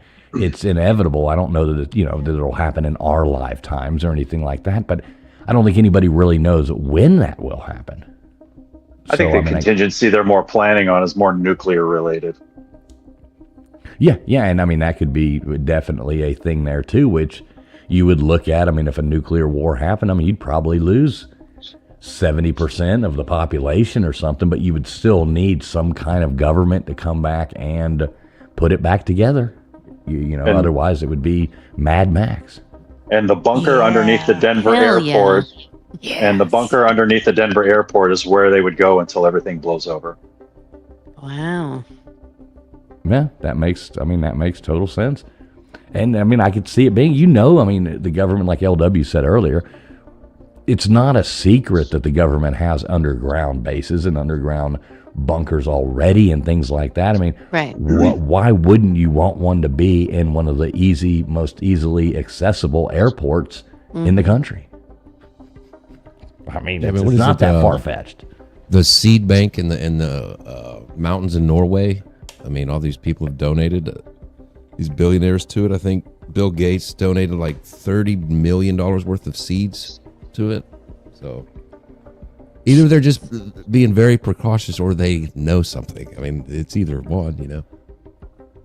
Right, 100%. I mean, well, you got to be. I mean, it's the government of the United States, the most powerful country in the world. You know damn well they have, backup plans for stuff. Like, I mean, I don't think it's dumb that, Trump was wanting to build a thing underneath the ballroom in the White House. I mean, why is that such a bad idea, to have a bomb shelter underneath there? It's not a bad idea. I think any president down the road would be thankful to have it. I'm surprised it's not there already. yeah. I thought they already had something down below in the White House. Yeah, there's something, but I think they're trying to make it, a lot better than what was built in 1950 or whenever they built. You know what I mean? They're probably trying to hey, let's get modern with it. Yeah, let's put some gold stuff on it. Make it sparkle. Yeah, it's got a gold toilet. Dang It's well got to it's have a gold toilet. I only go to the bathroom on gold. So, just, Nice. yeah. Everyone has to have standards. I do. I have high standards. Till the end of the world. So Johnny, how you doing tonight? What else you got going on? Oh, I'm just hanging out. You got my attention with the Denver airport because I about 20 years ago I connected flights there once heading to Salt Lake City, and I noticed there was a massive construction program going down in a hole, and that hole was it looked endless. You look down in it, and it looked like they were building a subway. That's interesting. there is tunnels that take you from the different concourses. So there's A, B, and C. And if you look at the above ground photo, there's no above ground walkway. It's I'm getting an echo from something. Yeah, I hear it too. Yeah. Uh-oh. There we go. Something. Oh, no. Anyway, just rock on. Hang on. There we go. Is that better? No, it's okay. just rock on. Finish your story. Okay. So in order to get to the different concourses, you have to go. You're actually walking underneath the airport to walk out to your concourses. Like it's tunnels. So that could be the deep holes, but I can't imagine. Well, I mean, that's how really Atlanta is too, deep right? holes. Yeah, Atlanta's got those shuttles, Yeah. kind of underground tram system, basically, that takes you, from one to the other. People complain about the Atlanta airport. The Atlanta airport is not that complicated. It's actually a pretty well run. It's the one I'm most familiar with, so it's Right. And that's surprising that it's not as crazy, because that's like the freight hub of America. Yeah, it's the busiest international airport in the world. So it's, more passengers pass through it internationally than anywhere else in the world. So, yeah, you think Sorry, we have international two gutters in the back. So let me Two pull that one off gutters? here. Well, both of them are. Yeah, maybe that was the one that was echoing. So maybe I removed the one. So Johnny, brother, what else you got for us? Well, that's all I got. I appreciate you taking my call, but that's why I think it's there. That's why I think what I think is there and why I think it's there. So appreciate it. Thank you for having me, and I'll talk to you later. Hey man, as always, thanks for calling in, brother. We appreciate you being here. Okay, so we got Gutters, the glamping lady, checking in with us. So that's who was echoing earlier, was Gutters. How you doing tonight there, Gutters? Now she's not even going to talk to us. Oh, she's just blessing us with her presence. What a Right. tease. Yeah, Oh my she's not God, going what to a talk tease. to us. Just be here. What a All tease. All right, Robert, can you come back? Okay, so I'm going to pull this. I guess this was the last slide. It doesn't give me another one. So I'm going to pull this down. Boy, I miss having Mr. Producer here. Oh, check it out. Look, we got two people coming in here. Uh-oh, we got Hey. What's You're up? echoing You guys really were talking about big blue balls without me. That wasn't fair. Blue balls, big blue balls. Okay, I think I got it. I think I got that. Okay. How you doing, Nathan? How's everything going, brother? Oh, it's okay, man. Yeah, you holding up okay? I'm sorry, what? I said no. We just hope you're holding up okay and everything's all right, man. You know what I mean? Yeah, sorry. I got my computer here. For some reason, I put it on there and it didn't work. Oh. Well, we've been thinking about you. Well, thank you very We're much. glad- I appreciate that. Yeah, and glad you're on here. It's good to hear you talk about blue balls. There you go. Now I can hear everybody. Yeah, it's better than what I was having this morning, man. My mom passed away this morning, so yeah, it's unfortunate. She lived Yeah, a long, I'm so good sorry. life, but Yeah, so sorry to hear that though, man. We've all said prayers for all you guys. So yeah, man, that's even the chat's out here saying prayers for your family and all that jazz. So yeah, man, good to hear from you. I'm glad you came up. I didn't know if I should send you the link or not, but I'm glad you grabbed it. You could have texted me and if you wanted it, but right on. good to have you on. So I got to bring, now that we got Nathan here, so we got to bring Bubs up here as well. He's been waiting in the back for a second. Mr. Duggar Fishing, how you doing tonight? Yeah, too blessed to be stressed. Right? Hey. So let's hear from Nathan first. Nathan, what do you think about the Denver airport? What's your take on that, sir? Oh, they definitely got a bunker under there, but I think it's more like a city. To be very honest with you. Yeah. I mean, think about it. They got Cheyenne Mountain. They have like a bunker under there. It's a mile high, so if the water does come up around the entire United States, it would be the one place that you'd be able to go to. So it makes perfect sense why it'd be there. Right. And it kind of makes sense too, like we were talking about, with all the different runways coming in and all the different stuff. And it's not, it's kind of in the middle of nowhere, outside of town, all that kind of jazz too. I mean, it doesn't look like, from those pictures, it doesn't look like it would be that hard to isolate that area and, keep it under control. There's absolutely nothing out there, really. There's like a couple tiny little, I wouldn't even call them towns. That's probably because the artist was so terrible. Oh my God. Right. Those pictures are horrifying. That was like scare away anybody to go to the airport. Yeah, my favorite was I'm like, this is a bad idea to come here. my favorite, I think, was the gargoyle coming out of the suitcase.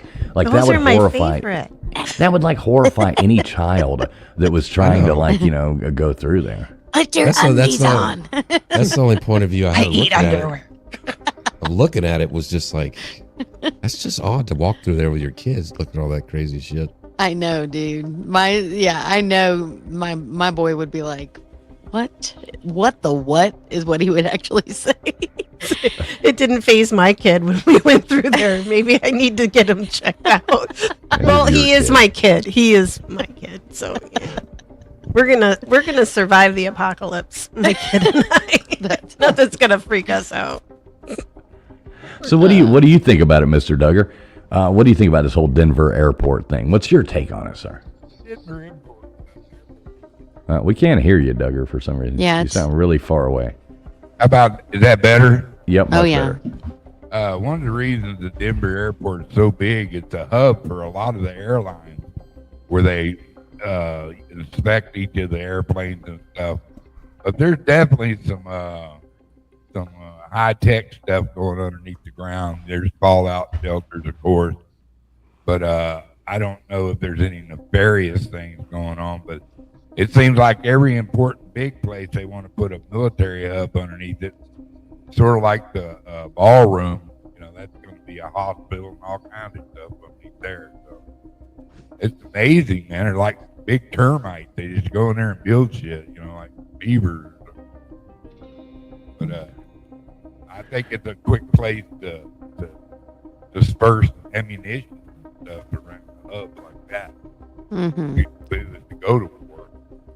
Yeah, it'd be a good place for getting in and out of very, very easily. So yeah, I mean, I think it all kind of makes sense, and I don't think it's a dumb idea to think that, you know, that they actually did that. And they're not going to put out there and tell everybody. It would be specifically for them to live. I mean, I think maybe we've seen too many movies. If that theory is right, that half the West Coast and all the Gulf of America, the shores are over water. Was it like all the way up to like New York, Pennsylvania? If something that catastrophic happens, there's no electricity, there's no internet, there's no anything like that. There's seashells in New Mexico, buddy. It's not like the president's going to be running the country in Denver. You wouldn't even know what was going on for like 6 months. Yeah, but they wouldn't care. They'd still be alive. Us peasants, it, you know, has that's nothing what to I'm do saying. with any of us. That's what I'm saying. Well, you peasants, but I'll take in her spaceship. like I said, I'm surviving the apocalypse. Yeah, we would be on our own. Locally, everybody would have their own little governments. Space Force. We could get a job like the Super Troopers, you know what I mean? In Space Force. Yeah. We go pull people over and do the what is it? The Super mimic Troopers. Yeah. The schnozberries taste like schnozberries. What a great movie. Oh, I want to lick my screen right now. I know. I love that movie so I much. love Super Troopers. I know. Oh my god. It's the best. Well, I always said if we ever do have the apocalypse or anything, I'm going full on Negan, like right off the bat. You know, just like from Walking Dead, Negan. You know, I'm just going full on that. Oh, Just going to start taking over. I thought he said vegan.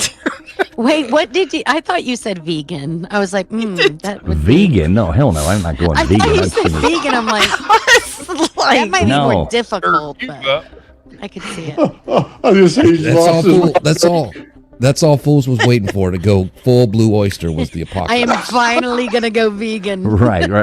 Yeah, you know what? If everything just goes to waiting for hell, the I'm going to start, apocalypse. you know. Yeah, that's when I'm going to start being healthy. Oh, What did you say? You're going to be Negan, driving like from The Walking ironed Dead. out. Oh, I've never seen it. Yeah, he has the baseball that's wrapped, a baseball bat that's wrapped in the barbed wire, right? Yeah. man, I'll tell you what, it didn't end well for the ginger guy. Did you see that when he first took him? He whacked him hard straight in the head, man, and took him out. That was horrifying to watch. Right, might as well. I mean, you got to win one way or another. Violence against gingers. I don't support that. Those poor gingers. I'll protect you, sugar booger. Don't worry. Yeah, Mr. D looking you out go. for me. What did she call Yeah, me? Mr. D. Booger. Oh my I'm god. Call them hip, sweet but I ain't cheeks, mad. Cheeks. I remember. I know. God, that's funny. Oh my God. Hey, sweet cheeks. Well, you know. Oh, that's incredible. Oh, geez. What's up, TK? Good to see you. Oh, so yeah. I mean, I think we're all kind of on the same page with that. Tombstone, did you hear back from that person that wanted to call in? Do they still want to call in? Or I sent a message. Okay, I didn't know. And I haven't seen anything back, but they're on an investigation. So. Okay, all right. That's kind of what I wanted to hear from. See if we get like that. Well, hey, I'll clear a spot and let somebody else up. I had a bunch of my favorite people. Hey, Mr. Duggar, we love you as always, Bubs. Yeah, always good to have you. Always good to have you on. Yep. Nathan, you take care of your little bitty self. L-Dubs, our team sucks. Our team sucks. It sucks, but we want to. That's true. They do.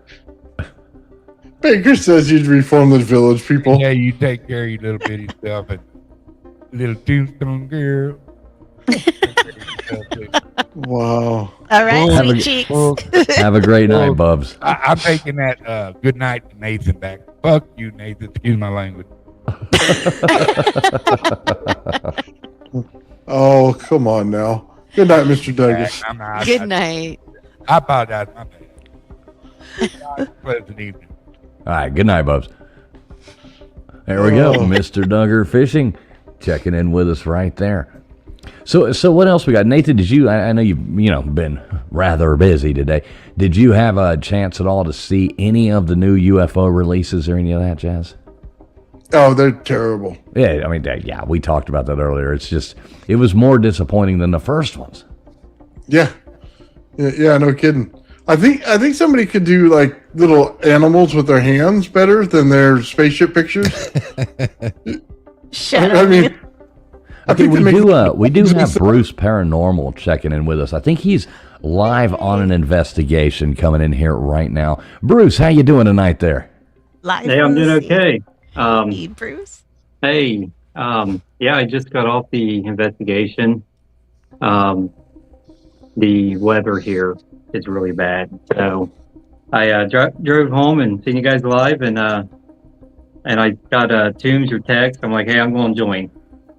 Hey man, great to have you up. I've wanted to pick your brain a couple times. I know we've known each other on X for a long time as well. So what are you investigating? Tell us about what you got going on. We'd like to hear about it. Okay, so I own a house. I've owned this house for 20 years, and recently the renters have moved out. So I'm coming in there and kind of cleaning it. And the renter was telling me about how active this house is. So it's just kind of odd that, here I am, a paranormal investigator, and I've owned, this woman saying this house is active. So we've spent a few investigations there. Like, I think this is probably like the 5th or 6th, and the house is really active. Her stories, and the stories of people walking around, the doors opening and closing by themselves.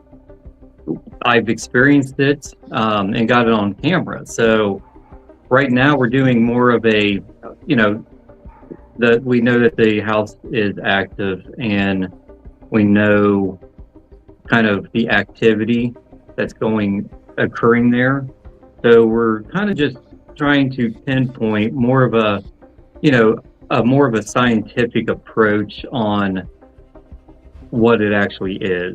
So I don't use much piece of equipment. So like, the REM pods, the EMF detectors. I use thermal imaging, the cameras and voice recorders, and some motion detection.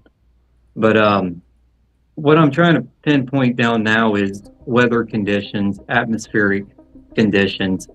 Does it cause activity to, heighten activity? Like, let's just say a full moon versus a non-full moon, and we're beginning to see at this one location that there is, a probability that it is atmospheric on the activity. So, but tonight it's just raining like cats and dogs, and if there was anything that was moving around the house, it's the rain really didn't interfere with it. So Yeah, I guess that would be a real, like, I mean, it's got to be silent to do, if you're going to try to pick up any, audio or, anything. I guess that would really, if it's raining out, you're not going to catch anything. yeah, that's true, because a lot at this location, a lot of it is stuff that is knocking on the walls. Like I don't know. I did have a direct response from me knocking on the wall to hearing a knock, but yeah, the rain, everything. The rain sounds like there's stuff like walking around the house, but it's just the gutters. The rain falling off the gutters and stuff.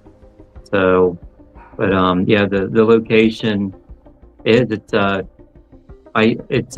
really, I mean, it's really intense.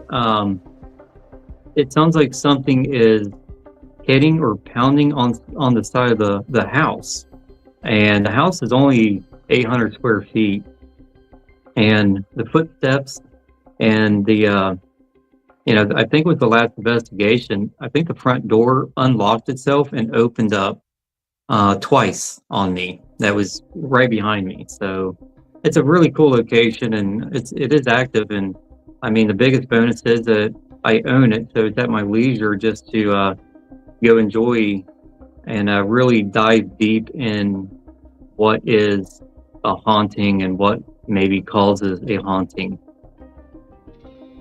Now, is there any history behind this house that you know of, or you know what I mean? Like, is there something that happened here before? Like, what do you know about it? Yes.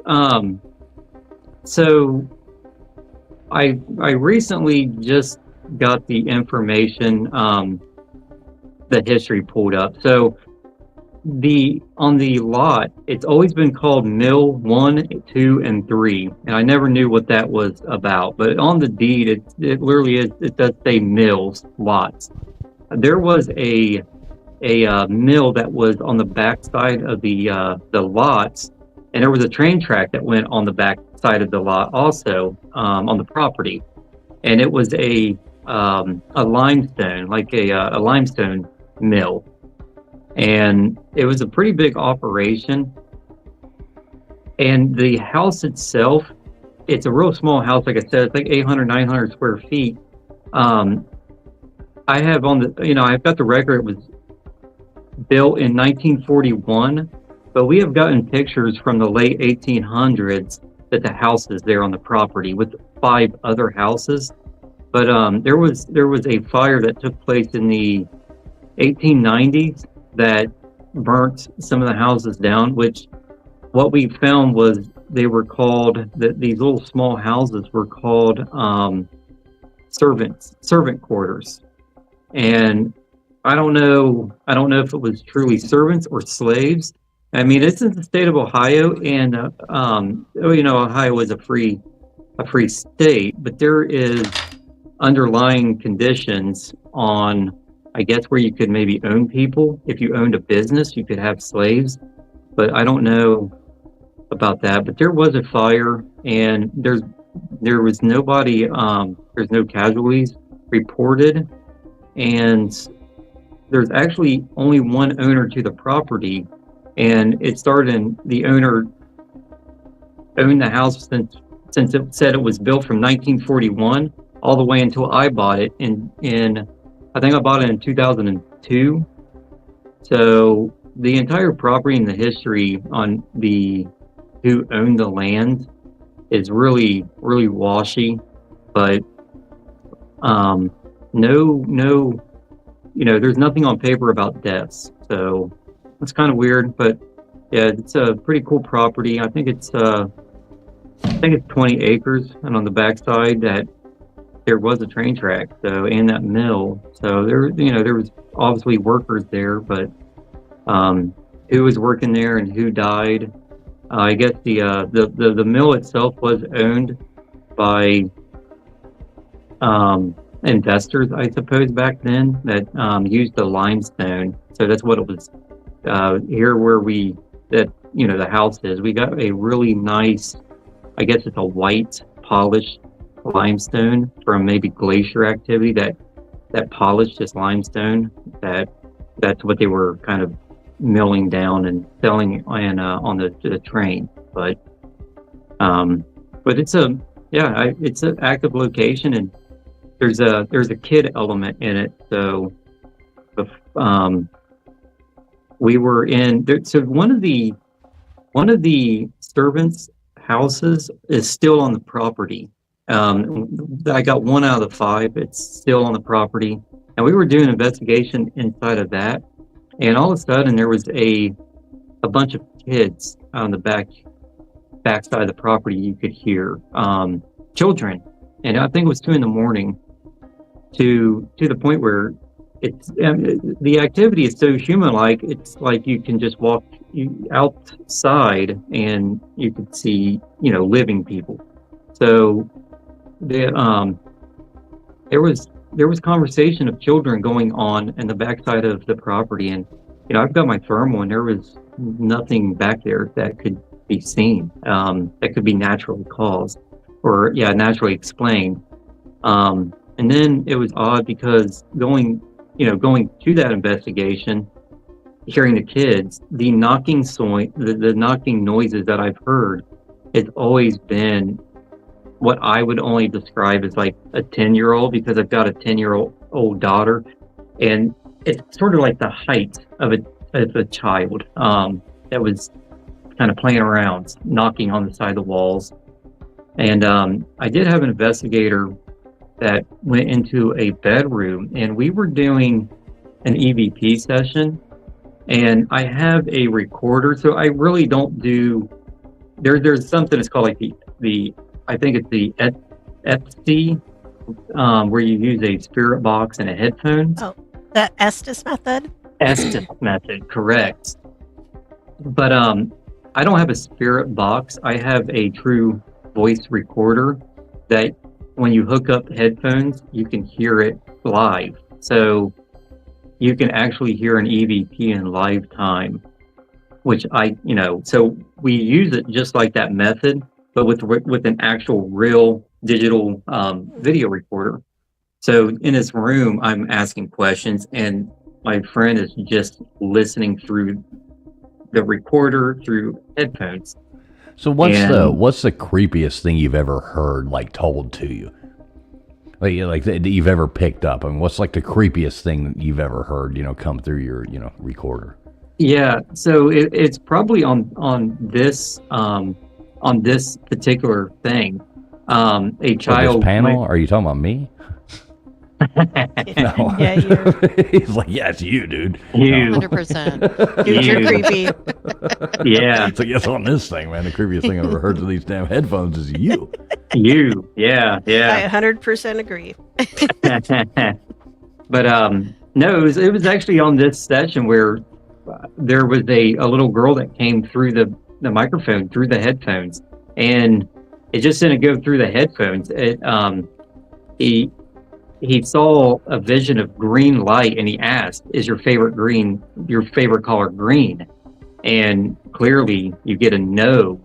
But then somehow, I don't know if he was touched or something got inside of him, not like possessed, but he was definitely touched, and it was the really bad sorrow that he felt, but through the recorder was crying of a child also. So it's a really unsettling noise, and to see him, reacting that way, it was a very unsettling. But I don't know. I don't trust it, because is it a child, or is it something that is trying to make you believe it's a child, and it's not? I don't know. So, but yeah, that was to hear a child come over headphones when there was nothing there. So, but it's I don't know. I keep on going back. Sometimes the house is completely dead, no activity, and sometimes it's you get footsteps, you get everything, and it's always everything happens at the same time. So it's either nothing happens or there's like a party happening at the house. So I think Baker had a really good question earlier. He was like, did you notice that activity is heightened, like when there's a storm going on around those? And I've always noticed, like, I grew up in a haunted house, so, and I always noticed an increase in activity. We'd have those times, nothing would happen for months and months. It'd be stone quiet. And then we'd get a bunch of thunderstorms rolling in, and yeah, it would just be like boom, boom, boom. They just like all these weird things would kick off. So do you notice that in the house that you own? Yes. And other properties also. So other places I've investigated. It sounds odd, but it's on full moons. Full moons, I get no activity. To the point, if it's a full moon, I sit at home on the weekends. I'm not going out. I get nothing on full moons, and I know it does affect nature, the living, but I don't get anything from, my like notorious haunted location. Full moons, it's really quiet for me. But well, let me ask, Nathan, are you with us? Are you muted, or are you? No, Nathan was there. He's kind of our token scientist, mad scientist, so to speak. But yeah, I guess he had to go run and do something. I'm here. No, there he is. So do you like, with the electronics part of it and stuff like that? Is there anything that a full moon that could have disturbance in any way that you would know of, or how much limestones are still on the property? That's a very good question. Because the limestone, I have heard that theory. It's kind of I don't know about a conductor, but it is built on a bed of limestone. Limestone's a capacitor when wet, so it holds in energy, and when it holds in energy, that means it also holds in frequency. So you're going to hear sounds, radios, things like that went off in the past come up and show in the future. It's like it holds it inside. It's like a recorder. A lot of people don't know this. Crystals can record voices and sounds and everything else, but limestone holds it in. It's like the Great Pyramid when they put it on there, was a giant capacitor. Limestone's, when wet, it shows itself. Yeah. That's true for quartz too, isn't it, Nathan? Yeah.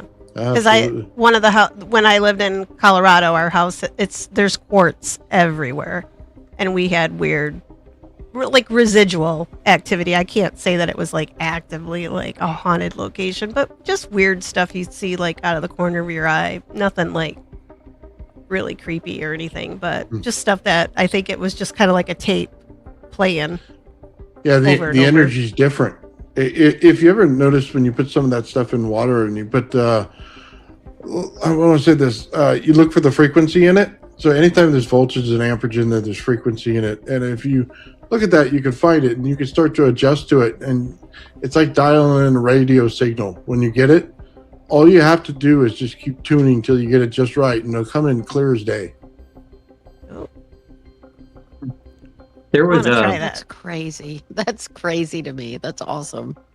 Yeah, I had when I was in college, taking a class, one of the professors he got a chunk of quartz, and he taped earbuds on this quartz, and he played, it was like a Beethoven or something.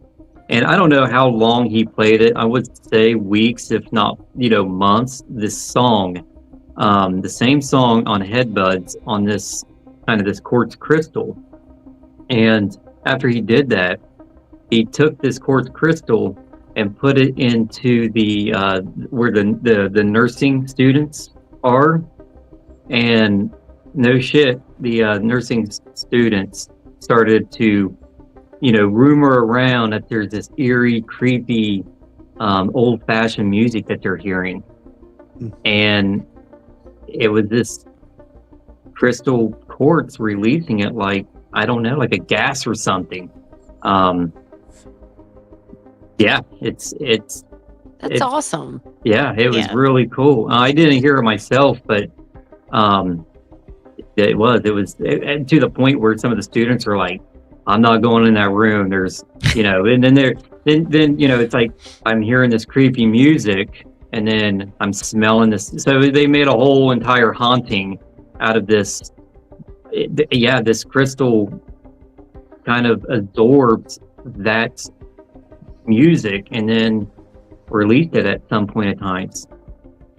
But it kind of goes back to the Egyptian days. You think the Hall of Records is all on paper. What if they put it in the quartz? What if they put it in the stones and they were able to hold the memory of the sound in there? I mean, think about it. We can actually write DNA sequences in quartz itself.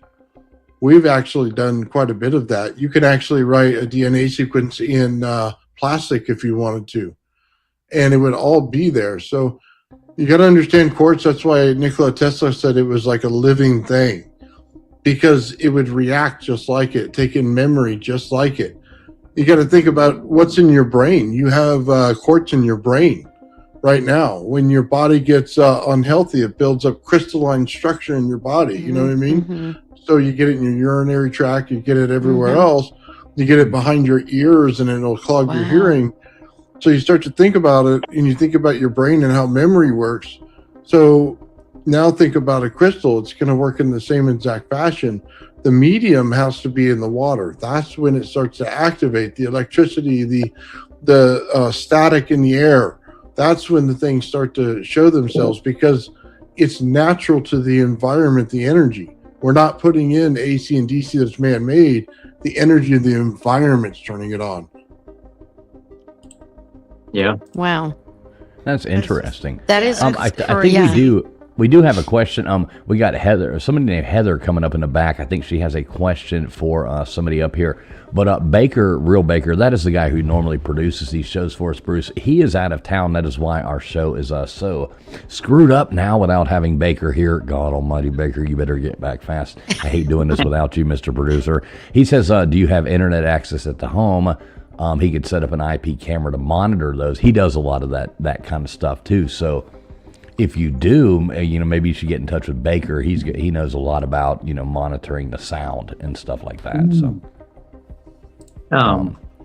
Baker loves EVPs. Yeah, he loves EVPs. So he's done a lot. So let's bring Heather up and see what kind of questions Heather has for us here. What's going on, Heather? You are on.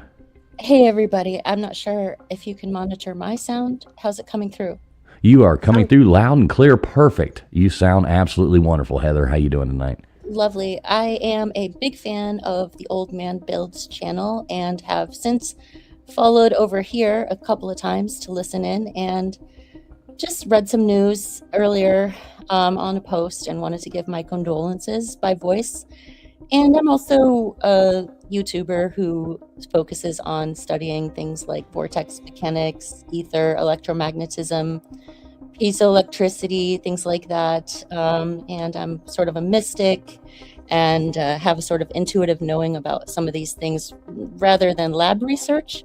But I love being in these conversations where they overlap with like psi phenomena, the whole science and spirituality merging, and connecting the dots like syncretism across all of the different fields that we've been developing. But I just came on just 10 minutes ago, so I didn't have a question. I just wanted to hang out with you guys. Oh, I love it. I love it, and glad to. Now, are you on panels sometimes with people? I think maybe I've heard your voice before. Yeah. So my channel is called The Subtle Realms, and I have had lives with a few people, but it's a really young channel. It's only 1 year old. I started it sort of to investigate like the Matrix and Gnosticism and what is more spiritual, and then I started learning about plasma research and torus mechanics and electromagnetism and the mechanics of creation itself, and how there's a self-similar flow of energy that creates pretty much everything. And if you can find the fundamental principles of it, you can kind of reverse engineer reality itself. And so I just got kind of like, because I have an injury, so I'm actually in the hospital right now, day 11, which is crazy. I've never been in the hospital for so long. And so I'm here, and I definitely want to be on some panels while I can talk, because in my home environment, it's been a little bit too private, and I haven't been able to express myself with some of these amazing, wacky new ideas that are coming through. Seemingly not just me, but like there seems to be like a thread of information that's of a higher caliber that's coming through people, and it seems like there's a familiarity that I'm noticing, that people are starting to access a new wave of information right now. We're getting closer to accessing the Akashic records through our own mind. Right. Yeah, we're Well, there you taking go. I found your channel there, so I just dropped it into the chat there. Anybody want to sub up to Heather's channel? It looks like you're closing in on getting close to 1,000 subs. So it looks like you're almost to 800, right? Yeah, when I get out of this joint, watch out, everybody. All right. Well, I did just drop the link to your channel, so people go over there and sub her up. Going ahead and do that. Thank you for coming on, by the way. I heard your voice and I got right up here. Right on. Sorry to hear Nice. about your what's going on. I'm sending you a lot of love. Thank you very much. Did your surgery go well? I'm day 3 post surgery. Can't go into like all the details here right now, but it's got some sort of alarm happening. Uh-oh. There we go. As long as it doesn't stop beeping, you're okay. Yeah. I'm gonna go before I die. I'll be right back, I think. So Bruce, what else? So you do a lot of these. So do you go to people's houses and people call you up? They actually reach out to you and they want you to come and investigate their homes and stuff like that. Is that what goes on? Yeah, that's what I work for, is doing private investigations at their private homes, where I can really dig into the history, and kind of connect the dots on if it is haunted, who is going to be haunting this house, and then I'll go in there and do investigation. And my investigations, how I do it is I kind of just go at it at a very calm method. It's not like, for me, I don't think, I'm not trying to get clickbaits and stuff like that. So I do a lot of home investigations, trying to go in there calm and respect everything. And a lot of times the home investigations, they are more active than these pay to play places where you have to, pay for, to investigate. So Well, that seems, why would you do that? But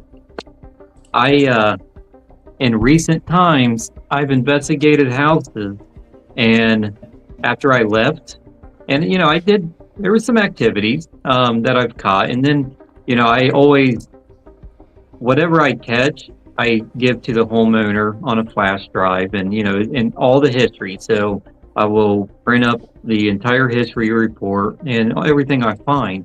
And the past few years, after I do that, that location will then start trying to charge people to investigate. So I don't know. It's just the paranormal field has gotten real muddy on just everything that's trying to make, everyone is trying to make money on everything paranormal. And it really has muddied up on kind of the true investigations to the paranormal, I'd say. One thing we'll never get rid of is grifters. I mean, there's always going to be those grifters out there who want to do that. We do have somebody else coming up on here that maybe has a question or just wants to say hey, but either way, great to hear from you, Little Miss Red Velvet. How you doing tonight? Hi there, guys. How you doing? I thought I'd get out of bed and set up my laptop and come and say hello. All right. It's great to hear your voice, Little Miss Red Velvet. Yay. Thanks so much for popping up on the panel. Did we scare you into staying awake tonight? this well, morning I was a for bit her. worried about that airport. I've got to tell you, I used to be cabin crew, and I've flown to a lot of airports all over the world. And I did fly into Denver, but I don't remember all that blue horse for a start. You won't forget it. When you see him, you won't forget it. Can I just Oh, she say, still has dreams about it. Can I just say, old man Bills, you made me laugh in the chat. Thank you. That was quite funny. Also, traveling, I've got to say to you, I've been looking on Amazon. I'm trying to find that ejector pod. Have you found it yet? The ejector pod? No, I have not. I have been searching and searching for one to just launch me out of this rocket ship that I'm in right now. If I come across one, I will definitely send it over to you just the same, because I think we might need one soon. I'll tell you what though. Talking about your paranormal and stuff. As cabin crew, pilots often report seeing things in the air for a start, and I'm not sure about some of my pilots because they might have had a few Guinness because they were Aer Lingus pilots. Ooh, I love Aer Lingus. I love Guinness. Yeah, so did we. So did we. They showed us every single Irish pub across the world. Nice. So that 24-hour from bottle to throttle doesn't happen over there. Is that what you're telling us? Yeah, mind you, it's very different now because they all get tested and everything for flying, obviously, which is to make it safe, you know. But That takes the it wasn't fun out always of like it. that. This is like riding a carnival ride from a sober carny put it together. I mean, what's the fun? That should be like 2 less tickets, you know? I would think on Aer Lingus, if they're drunk, that they would fly better.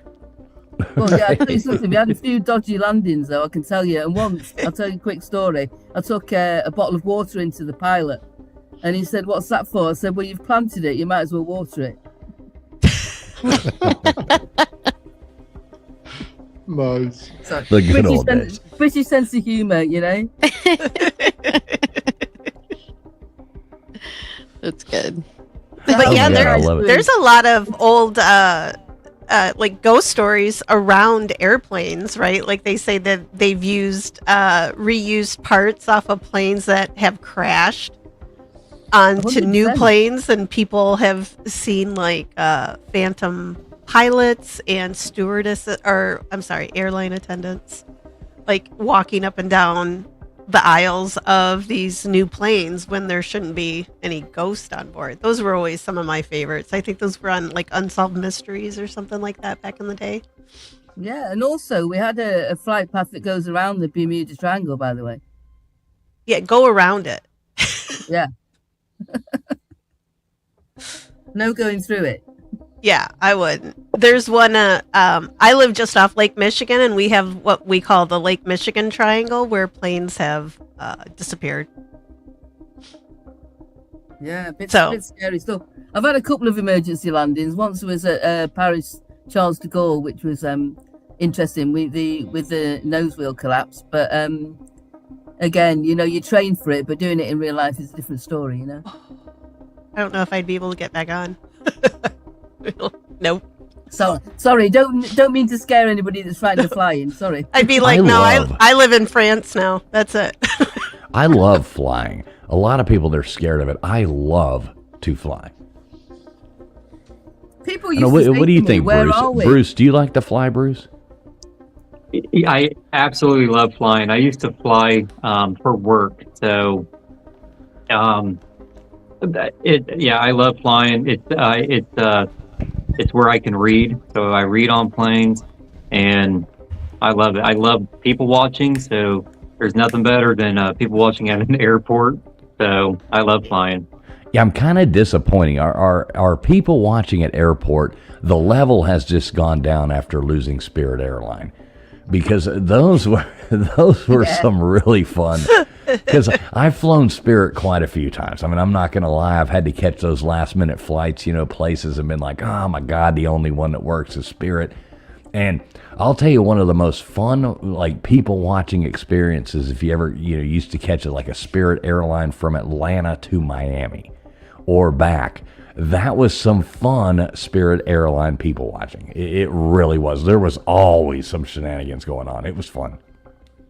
I tell you something though, when you have issues when you're 39,000 feet in the air, it's not great. We had a fight once with a big group in economy, and this is a true story.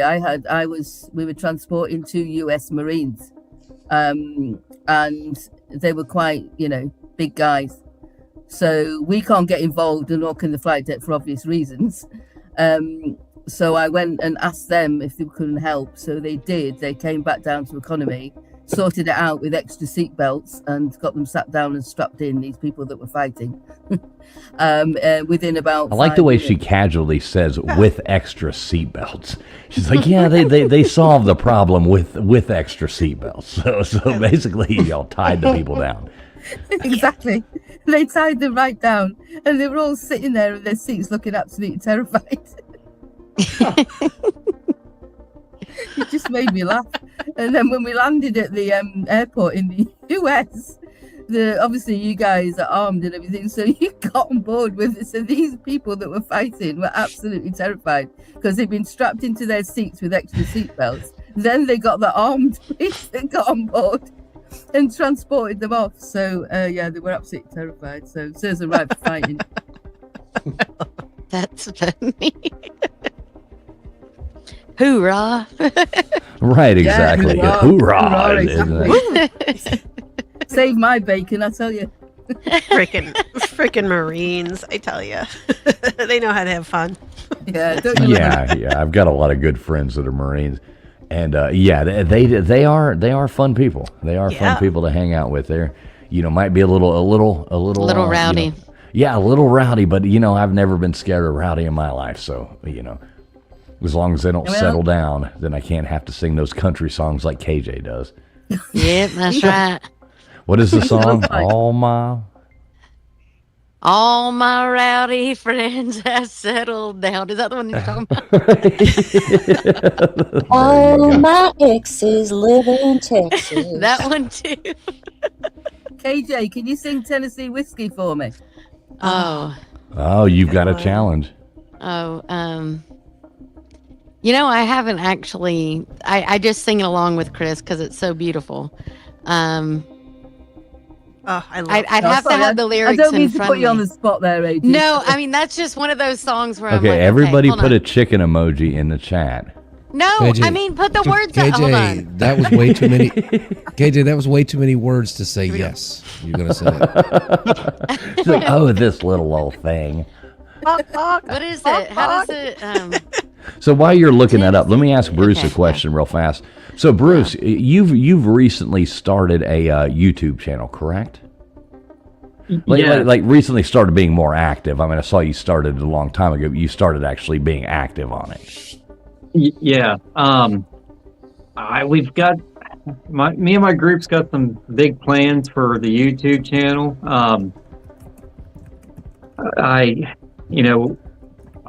I've been investigating for long enough, and I really haven't did anything on social media. And I think it's we kind of all decided it's about time that we tried to kind of compile some stuff on YouTube and do some lives. So yeah, I just now maybe a week ago kind of posted a couple shorts and a video. So.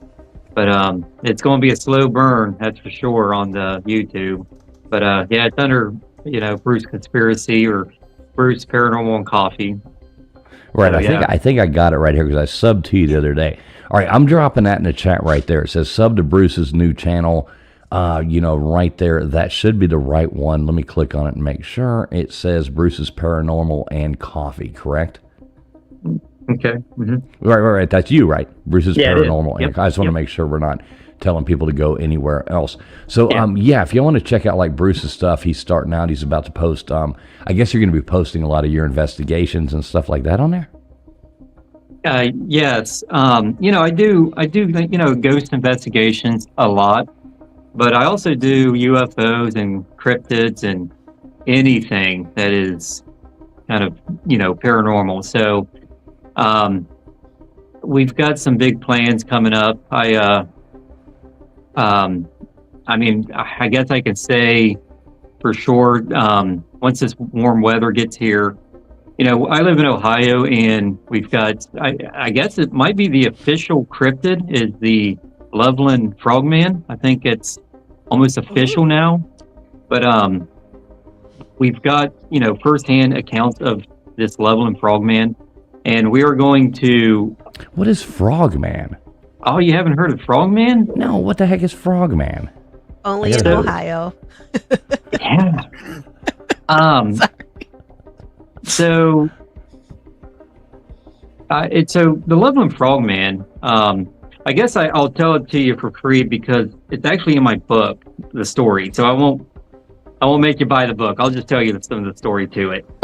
The Loveland Frogman was seen by a handful of police officers, and they put it in its report. The police officer put that they saw a 4-foot frog-like man on the side of the road near Miami, the Miami River here in Ohio. And that was in the, kind of the 60s, the 1960s. And there was another report in the 70s and 80s and all the way up to, today that there is not one, but a few of these kind of 4-foot froglet-like beings that's on the Miami River. So, I mean, the stories have gotten to, how outrageous of seeing a 4-foot frogman is. So right, he's cute. That's a I family. just looked him up. They're the Smiths. Yeah, they're the Smiths from Ohio.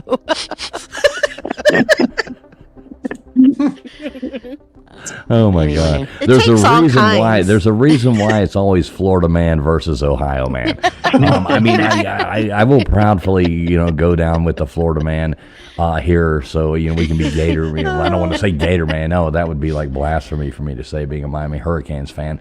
But I get it though. Funny. Frogman in Ohio. That is fascinating. I've never heard of that. yeah. So we're going to dump kayaks in this Miami River and kayak to where he's been seen from the water instead of on the road. So we're going to get in the water and do an entire trail cam, a lot of cameras set up, and see if we can't capture on video this big iguana or frogman. How fun! That's cool.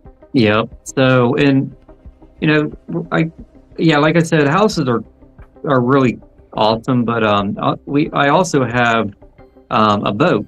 So we have here in Ohio, there was a famous bridge that fell, and there's a Mothman that's tied to this bridge, and there was a lot of people that died on this bridge when it fell. It's Silver Bridge.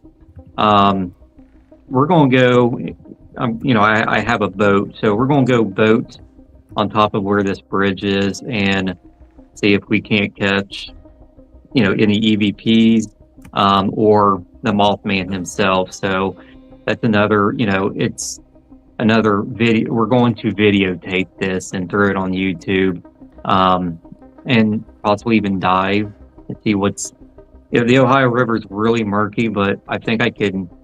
I don't know. I doubt I'm at least going to dive down to the bottom. I don't know the depth of it, and do some investigating around that Silver Bridge, and see about Mothman, and going to other kind of boat shipwrecks on Erie, and doing the same thing, and doing multiple houses. So a lot of locations, a lot of plans, and hopefully my editing skills can make some decent movies or shows or episodes. But now let me ask you, when you go down these rivers and you're doing this, I mean, when you say you have a boat, it's not a canoe, is it? so the No, I've got a 20. I think I got a 26-foot boat. So Okay. God, you started worrying me a little bit, Bruce. You were talking about going down a river with a bunch of guys on a canoe going to find something. Yeah. Exactly. Yeah. I'm starting to get worried about you. But we Love that movie. oh man. Started worrying about you a little bit, my friend. Started worrying about you. Yep. Cover the porthole.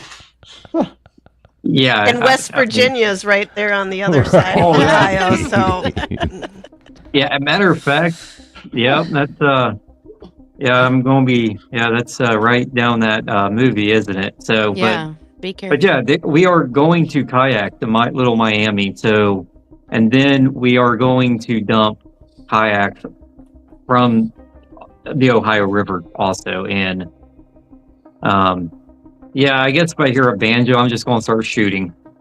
yeah, I'll start singing. like Oh man, Hell yeah. Dan over Yeah. here says, "Paddle faster." I hear banjos. Right, exactly. I couldn't resist. I'm sorry you're sitting there talking about, yeah, I made a No, bunch of that was guys. We're going to good. take a canoe, a boat trip down the river. And I'm like, God almighty, be careful, Bruce. Be careful. You don't know what you're going to run into. Never Yeah. know.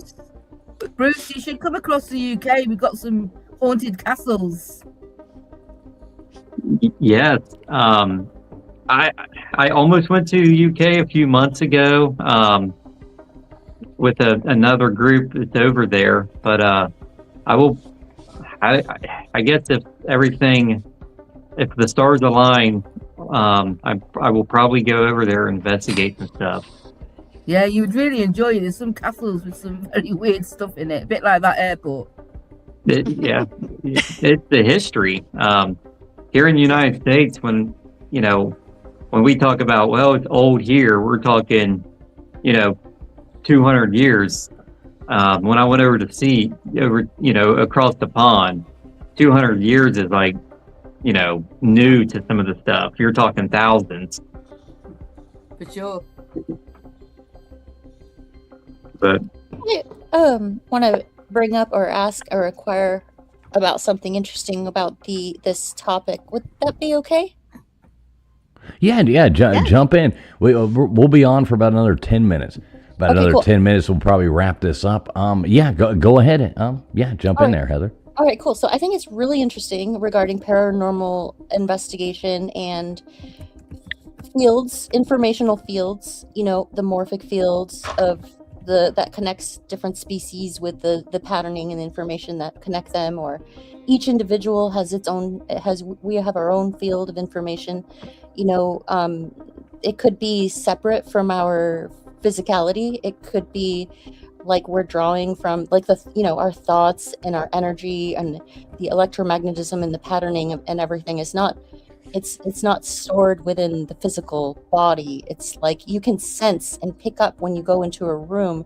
You can pick up the information of the other person's field just by kind of being around them in a very subtle way, if you're able to tune into like, oh, interesting, and things will come to you. And so when a person is getting ready to lose their body, that doesn't, it's not working anymore, and the plasma, the light, the information, the spirit, the part of us that is the informational fields that we're like continuously refining and recycling in our, however it happens, and that doesn't go because of the law of thermodynamics. It's just transfers to a different phase, but it's still there. And so like when there's emotion that's looping, like heavy energy and motion that's looping, and it's not expanding, and it's just repeating upon itself, and it's like in an area there's a charge that the physicality is not there, but the electromagnetism looping of that emotion trying to complete its cycle is still there, sort of in that area, and it could be there for hundreds of years. And it's like, could be like the heart, the electromagnetic field of the heart. Those emotions are real, and they're actually measurable. And so like sometimes if a person is in a house and they pass away and they've had, it's a very they have a lot of repressed stuff, and they're not free feeling with it, and that looping of that energy, of that emotion trying to complete itself, is that electromagnetism that is able to be picked up by like the equipment that uses the detection for electromagnetism. They can pick up the looping of, you know what I mean? Sort of like it's recording like what's going on. Yeah, like the like I would say some fields of information that are released from the physical interface that they've been attached to for the interfaces extended however long the coding of that thing, like an apple, a person, a tree. It has a plan, and it's going to grow until it's done, and that information is in the coding of the DNA or whatever. But there's like an animating spirit too that's also in there to help along with that. And so when the coding is done, the animating spirit leaves. So if the animating spirit is too like probably attached emotionally to the physical experience, it doesn't expand and leave that looping pattern, and it stays repeating over and over. That's why you hear in a house the same knocking on a door, or the same sound over and over, the same moaning, or the same something. It's just this repeating of this. It's like a ghost in a loop. Yeah, a ghost stuck in the loop. Exactly. Like we always like a residual. Exactly. Yeah. Like they always call like a residual haunting. The Like energy it's just imprinted on the repeating room. Exactly. over and over. Yeah. Yeah. I thought that was interesting to think about. So It makes a lot more sense in haunting houses, yeah, because the energy stays with the building itself. Right. And especially with like crystal and water holding memory, it stays. It stays where it is. It stays in that area. Yeah, See, I think I like the scientific aspect to looking at things. Like Bruce, let me ask you this: when you go to things, are you looking? Like, what is your first thing you're going to look for? Are you looking for, I don't want to use the word debunking, but are you looking for what it isn't before you're looking for what it is, or vice versa? Yes. Like in a house, the first thing I do is debunk, and I will use a EMF detector to debunk. I don't necessarily use an EMF detector to find ghosts, but I do to see about like faulty wiring. Faulty wiring can cause all kinds of, kind of emotion feelings. And then, if I do hear a noise, if a door opens, I want to open and close that door. So yeah, I tend to go into a place very skeptical and try to debunk everything. And I think the easiest thing to debunk is kind of what she's talking about, is that residual haunting. So that residual haunting is, you're sitting there and you hear that kind of that phantom footsteps. A lot of times the residual hauntings are easily debunked with something natural. That's like bad plumbing, birds, raccoons. So what people are thinking that they're hearing residual, like every night I'm hearing scratches on the wall. Well, yeah, you're hearing scratches on the wall because it's nighttime, and that's when like possums and raccoons come out.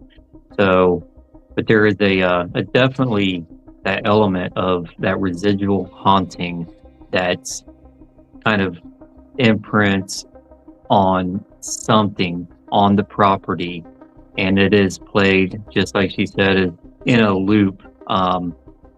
And that is more of a, it's just, to me, it's more of a it is the difficult thing to pinpoint is a residual, because it doesn't happen all the time.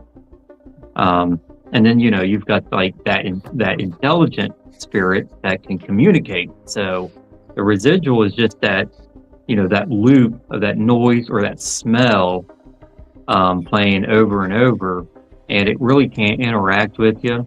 But the intelligent side of spirit, it's walking through the house, and if you can say what's your name and it tells you your name, it's got some kind of intelligence instead of this loop.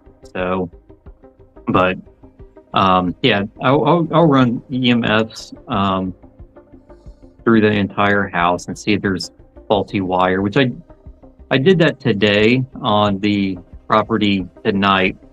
I have a motion detector that I absolutely love. It's called the Flux 2, and it's got 2 motion detectors on it.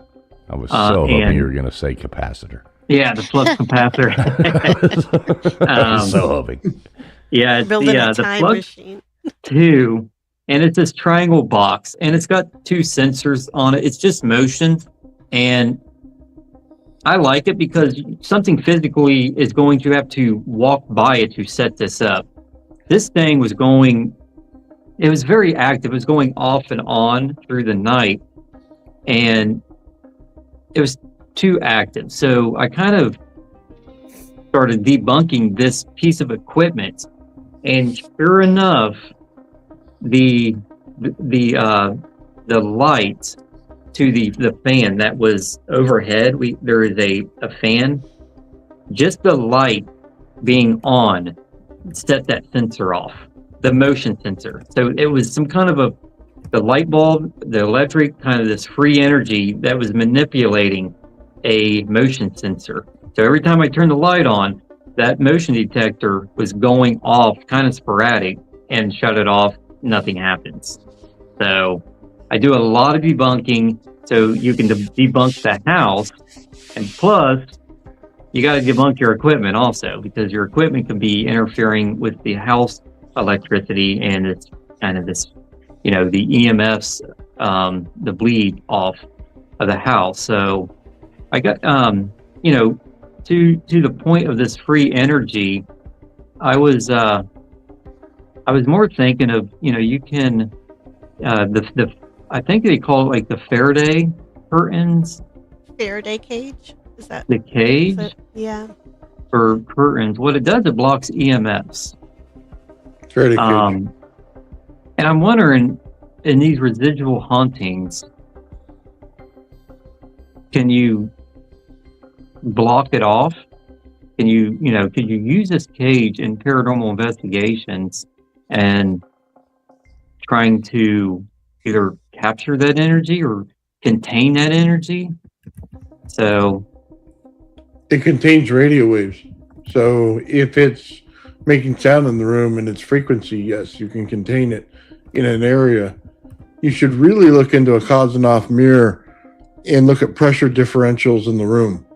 Set up your convex mirror, set up your razor blade, set up your colors, your blue and your red, and look into it and look for a pressure differential in the room. If you think something's moving in there or has a constant spirit, just put it in the way of it. You know what I mean? And see if the pressure changes in the room. A lot of the times when you get to something that's haunted, you'll find out that the temperature will drop, or it'll get hotter. And that's when you need that mirror in there so that you could see the exact amount of heat level that it goes to. That's the beauty of it. Interesting, yeah. I understood like a couple words out of that, but it's fascinating. Right. I know it's always. I completely agree. Tunes, I always say surround yourself with smart people, and it will it'll make you look better. Nathan can build this stuff. Just tell me it works. So one of the things I wanted to say real quick was a lot of these things. What was that, Toombs? You looked up that thing. I think KJ actually sent it to me as well, which I thought was funny. But it was that new poll that went out, like how many people believe in ghosts or different countries, different things like that. Do you remember the statistics on that? Yeah, I think it was almost 50% of Canadians believe in something paranormal, and they kind of lump all of the paranormal stuff, not just ghosts, but like the cryptids and all of those things. So like half the country believes in something, some form. Was and it we're only not far. Canada? Was it only Canada they polled? Well, I looked up for the U.S. because that kind of was like, well, what about the U.S.? I mean, they put it's a little different. They put ham on their pizza and call it bacon. So I mean, we don't know if we can trust them or not. I like ham on my pizza and pineapple. I don't eat meat on my pizza. I eat broccoli. Okay, we're not getting into that. Next thing we know, we'll be saying whether or not beans should be in chili. We're not going down this road. Always goes back to the chili. But there's a million things that like to me, I believe in that there probably is. I mean, ghosts, or there probably is that those things out there that are out there. But I think a lot of times there is a scientific, or not necessarily even really scientific, logic for solving some of this stuff. I do believe that they are there, but I do not believe that every case is this. So I like what you're saying there, Bruce, like going in there, looking and trying to figure out what is, what isn't, before you even go in and look to see what is, what really is, what it really be. Yeah, it's like, I mean, we all got YouTube, and some of the angles where people investigate at, they go in the house already in their mind, this place is haunted. Right. Yeah. And your mind will manifest whatever Mm-hmm. your mind wants to manifest. I mean, that's just human nature, of course. I mean, like if you're scared, like if you watch a scary movie and then go stand out in the middle of the woods by yourself, you're gonna hear a bunch of stuff, and you're gonna hear banjos. I mean, I remember one time I was watching the movie The Ring. I was watching the movie The Ring with this girl that I knew. So I'm watching this movie The Ring with this girl that I knew, and it was like oh my God, it was getting all intense, and I like secretly dialed the phone number to the house, and she jumped up out of the chair, just like screamed, because just the phone ringing scared her. I mean, it's kind of the same concept of your mind will put you in that place if because that's just how humans work. I mean, it's just normal. You're going to be scared. You're going to manifest things, and it's going to be there. Well, but then there's those things that come out of nowhere, and you're like, well, what the hell was that? He wasn't watching The Ring. He was watching Bone Tomahawk. Don't let him lie. He's lying. The best movie ever. There. If you've never seen Bone Tomahawk, you really need to watch it. I have a feeling I'm never gonna see that. I'm never gonna watch it, just so I can see him lose his brain. I'm gonna watch it tomorrow just because he keeps saying it. Oh my God. Well, look, guys, we're about to wrap this thing up. I see we still do have a Little Miss Red Velvet here. Little Miss Red Velvet, you still here with us? Yeah, I'm still here. I'm listening intently. You are listening intently. Okay, so we're going to wrap this thing up here in a second. We're going to go out. I mean, so it takes us a minute to go out. So what do you got to shout out for us here? What do you got for the peeps? Could you be specific? I know. Don't you love being put on the spot? Exactly. No. Any like last words you want to say? I'm kind of going to go person to person, let everybody do things, make KJ sing a song here in a minute, and we're going to go out in style. Oh, okay. What have I got? I'll sing a bit with you, KJ. Well, let's go ahead and do it, because I know TF will cut me off anyway if I wait to the very last. So, all right, what do you got for us, KJ? You actually got something for us? Smooth as Tennessee whiskey. You're as sweet as strawberry wine. You're as warm as a glass of brandy. Honey, I stay stoned on your love all the time. All right, that's wow. Oh my goodness! Oh, I got chills. Look at that.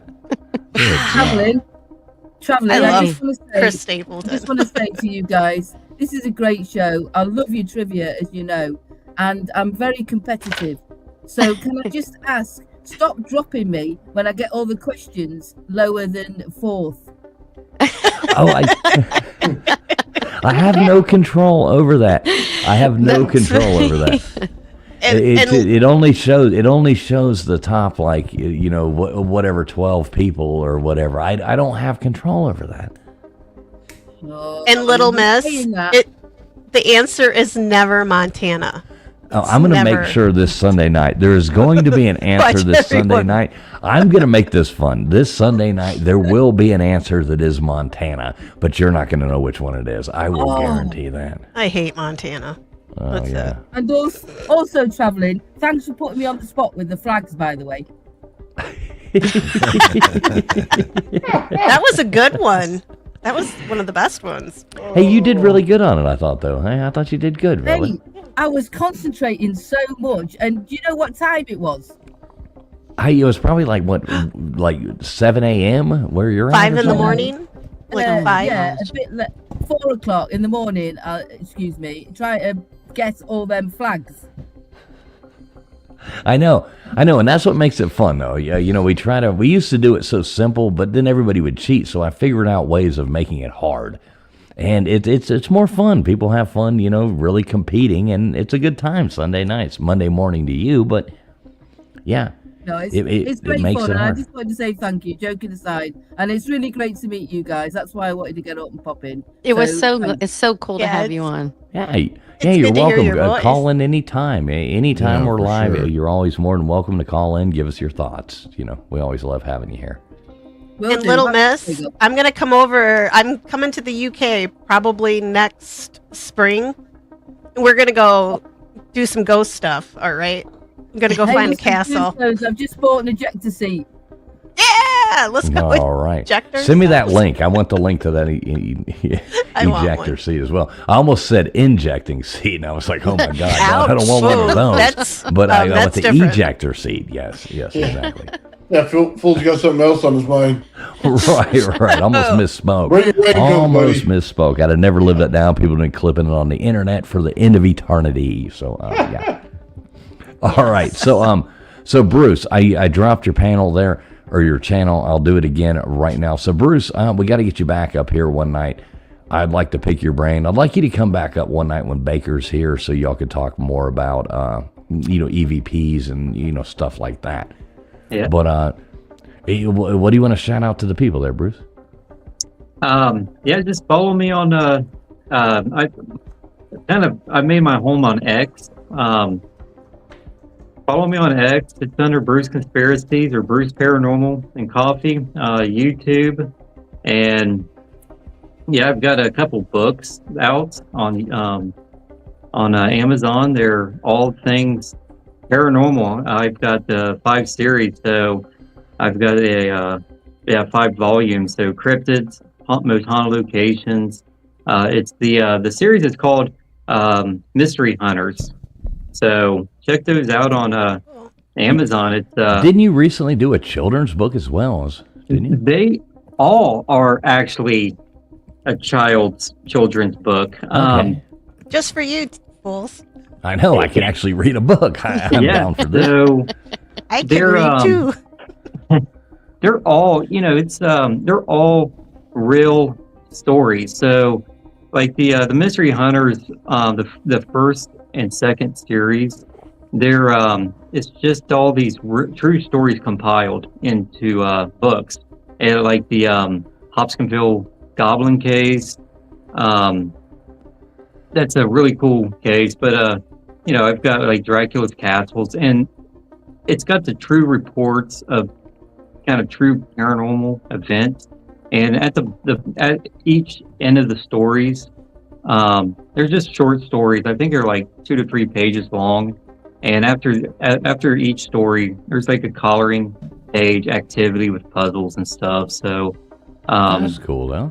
Yeah. So my daughter, my daughter's really big in the paranormal. We really couldn't find any books that would like suit her. So me and her, we kind of put our heads together and we made 5 books. So the first 2 is that's cool. Yeah, just a bunch of paranormal, and the one is just dedicated to haunted locations, and the other is just dedicated to cryptids. And I've got one dedicated with all the UFO stuff. So Yeah, because what do you do as a kid when you're into the like? I remember being a kid going to the library wanting to read about ghosts, and they're just, there's nothing. So I think that's pretty cool that you have that. A little Yeah. too late for, well, I don't know. My kid's 17. He'd probably still read. Probably Well, the like you biggest said, book he would there's a read book. would be a. Like you said, Toombs, there's a book I can read. I can be like, Yeah. see ghost run. Yeah, See ghost, like the there old you go. See Spot. Yeah, no, I'm joking, Bruce. I'm not like dissing any book. I'm dissing on my own. No, I actually am a book reader. They're giving me hell. I actually am a little bit learned, whether or not you believe that He's or a not. he's a finger reader. Yeah, exactly. You're not the first woman who has called me. Oh, never ever say that. Oh, every. All right, so I dropped Bruce's link right there in the chat. Y'all go over there and sub up Bruce over there. Heather, you still here with us?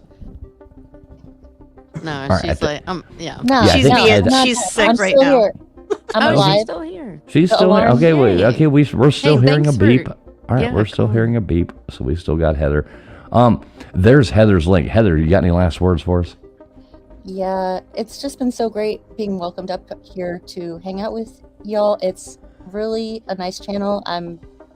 This is my third time tuning in, and so I was really happy to see the opportunity to come up, especially tonight, to send my in-voice personal condolences and share love. And so my advice for the people is that,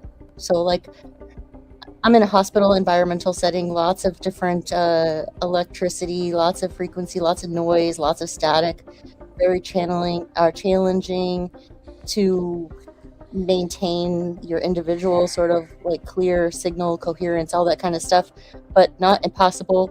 And I just want, like, it seems to be representative of the entire world. It's just a smaller example when we go out of our comfort zones, where we have set our own vibe, I guess, for lack of a better word, and then go out, and then it starts getting distorted, and with all the noise and chaos out there in the world. So we just learn how to keep ourselves centered and balanced from the center point. And it's cool when learning about the physics, especially like plasma research and torus mechanics and things like that, where you can see that there's like a central inertial dielectric point that you can kind of like place onto anything, like a fruit, a tree, a person.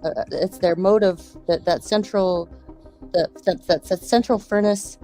Basically what I'm saying is, like, keep centered in your 0 point, whatever, if you don't even know what that is, and just keep learning about discernment, about what energy is coming into your field, and if it feels good or if it learn how to discern, learn how to Stay true to your magnetic north. stay true to your essential electromagnetic signature. Exactly, that is like your animating spirit here. And I think the authenticity of that is like building upon that is a super powerful thing that can build even your field even stronger if you focus on honoring that part of yourself rather than all the conditioning and programming and all the different layers and confusion and noise and distortion that we're all swimming in, like this fog. We're all like hypnotized in this fog, and we're slowly like crawling out of the sand and seeing the light and understanding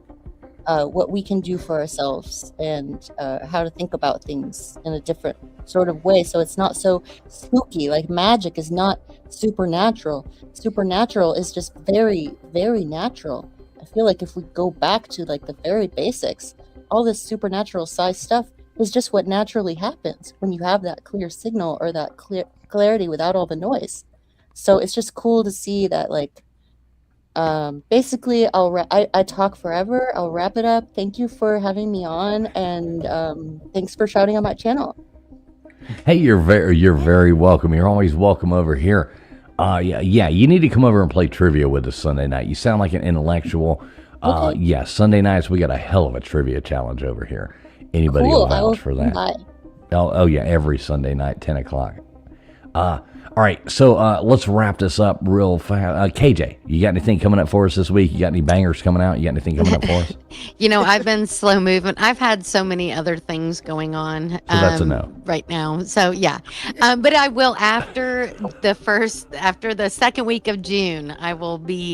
You'll be seeing me put out stuff again. I'm other things going on, so I'm not quite right now. All right, so that was the that's a no. LW, do you want to go on ahead and say yes or no? No. But I would like to thank Red Velvet and Heather. Hope you get well soon. Old Man Bill's good to hear from you. We were all thinking about you today. Mm-hmm. And Tombstone, thanks for the great job getting the stuff ready for the show. Appreciate it. Yeah, for sure. Oh, KJ, great song.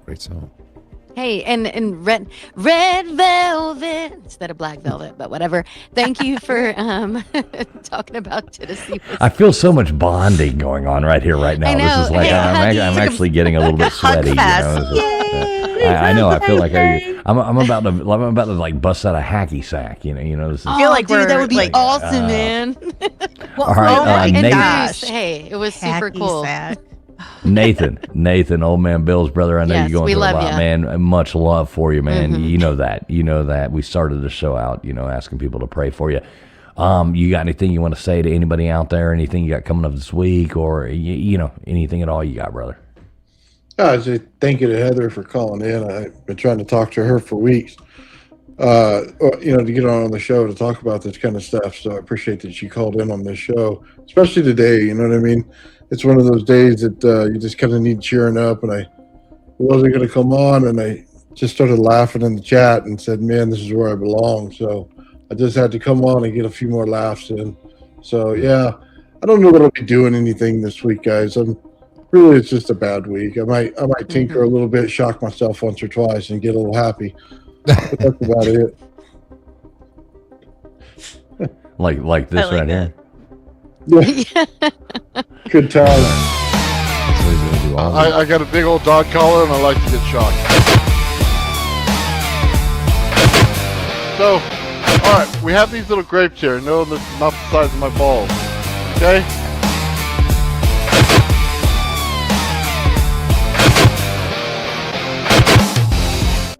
We go, Nathan checking in with us. We love you, Nathan. Look at his face every time. Nothing like a good He's so happy.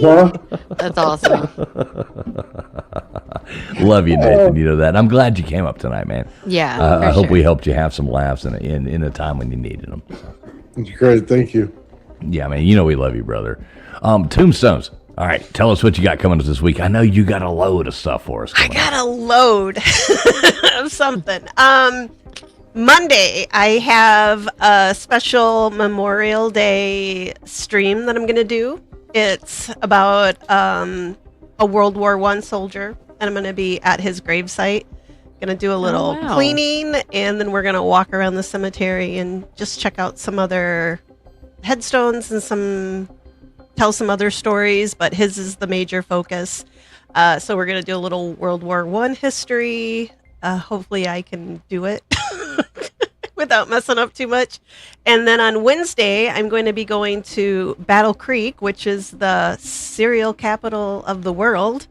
And we're going to be checking out there's a creepy, kind of an old true crime story about a guy who killed his son, had a brothel and a saloon, and was quite the character in his time. He's buried at the cemetery, and then like our cereal guys are all buried there and stuff. So I'm going to do a little bit of some stories about them. So that's what's coming up. Cereal guys, snap, crackle, and pop. Cereal guys. I always liked hanging out with them too. No, I look forward to that. That is, that's super cool. So everybody make sure, I know Nightbot has been dropping Tombstone's link. I know it's been dropping Nathan's link, LW's, KJ's. We've dropped Bruce's link in there. We've dropped, Heather's link in there as well. Everybody sub up, everybody out there. We like to help everybody grow, help everybody do everything. This is, a fun place for a lot of fun people to come and collaborate. That's kind of the point of this show. That's why we like to have different people on here hosting, different people on here having a good time. It's all about collaboration and spreading love and having a good time. Everybody, do make sure you look out there. This is Memorial Day weekend. It's not really happy Memorial Day to anybody because that is kind of odd. But this is a time where you should really sit back and, thank all those people who passed away and, for your freedoms and for you to be the Americans that we are. That is, thank all those people who have passed away, throughout the years, all the way through to make America what it is, and even other countries as well. I know we have people in Great Britain and stuff like that. You guys fought for the same things that we did, so this is a day we celebrate that. So we do, hope everybody has a safe and, Memorial Day weekend. Go out there and put a flag on the ground. Go out there and, do something good. Tell, a veteran thank you. Tell somebody something like that. Just be a good person this weekend. That would be a good thing. We will have trivia night this Sunday night, 10 o'clock Eastern Standard Time in the United States, as always. And, so other than that, thanks everybody for tuning in. Thank you, Bruce. Thank you, Little Miss Red Velvet. Thank you, Heather. Thank you, Old Man Bills, for coming up. LW Tombstones. Well, not KJ. I mean, your song kind of, whatever. Yeah. But, so everybody out there, thanks a lot for tuning in. Tell us good night in the chat. It is very nice to have had everybody come up here and hang out with us. God bless each and every one of you, and hopefully we'll see you next week. Tune in Sunday night, trivia night, Sunday night, 10 o'clock Eastern Standard Time. Be there or be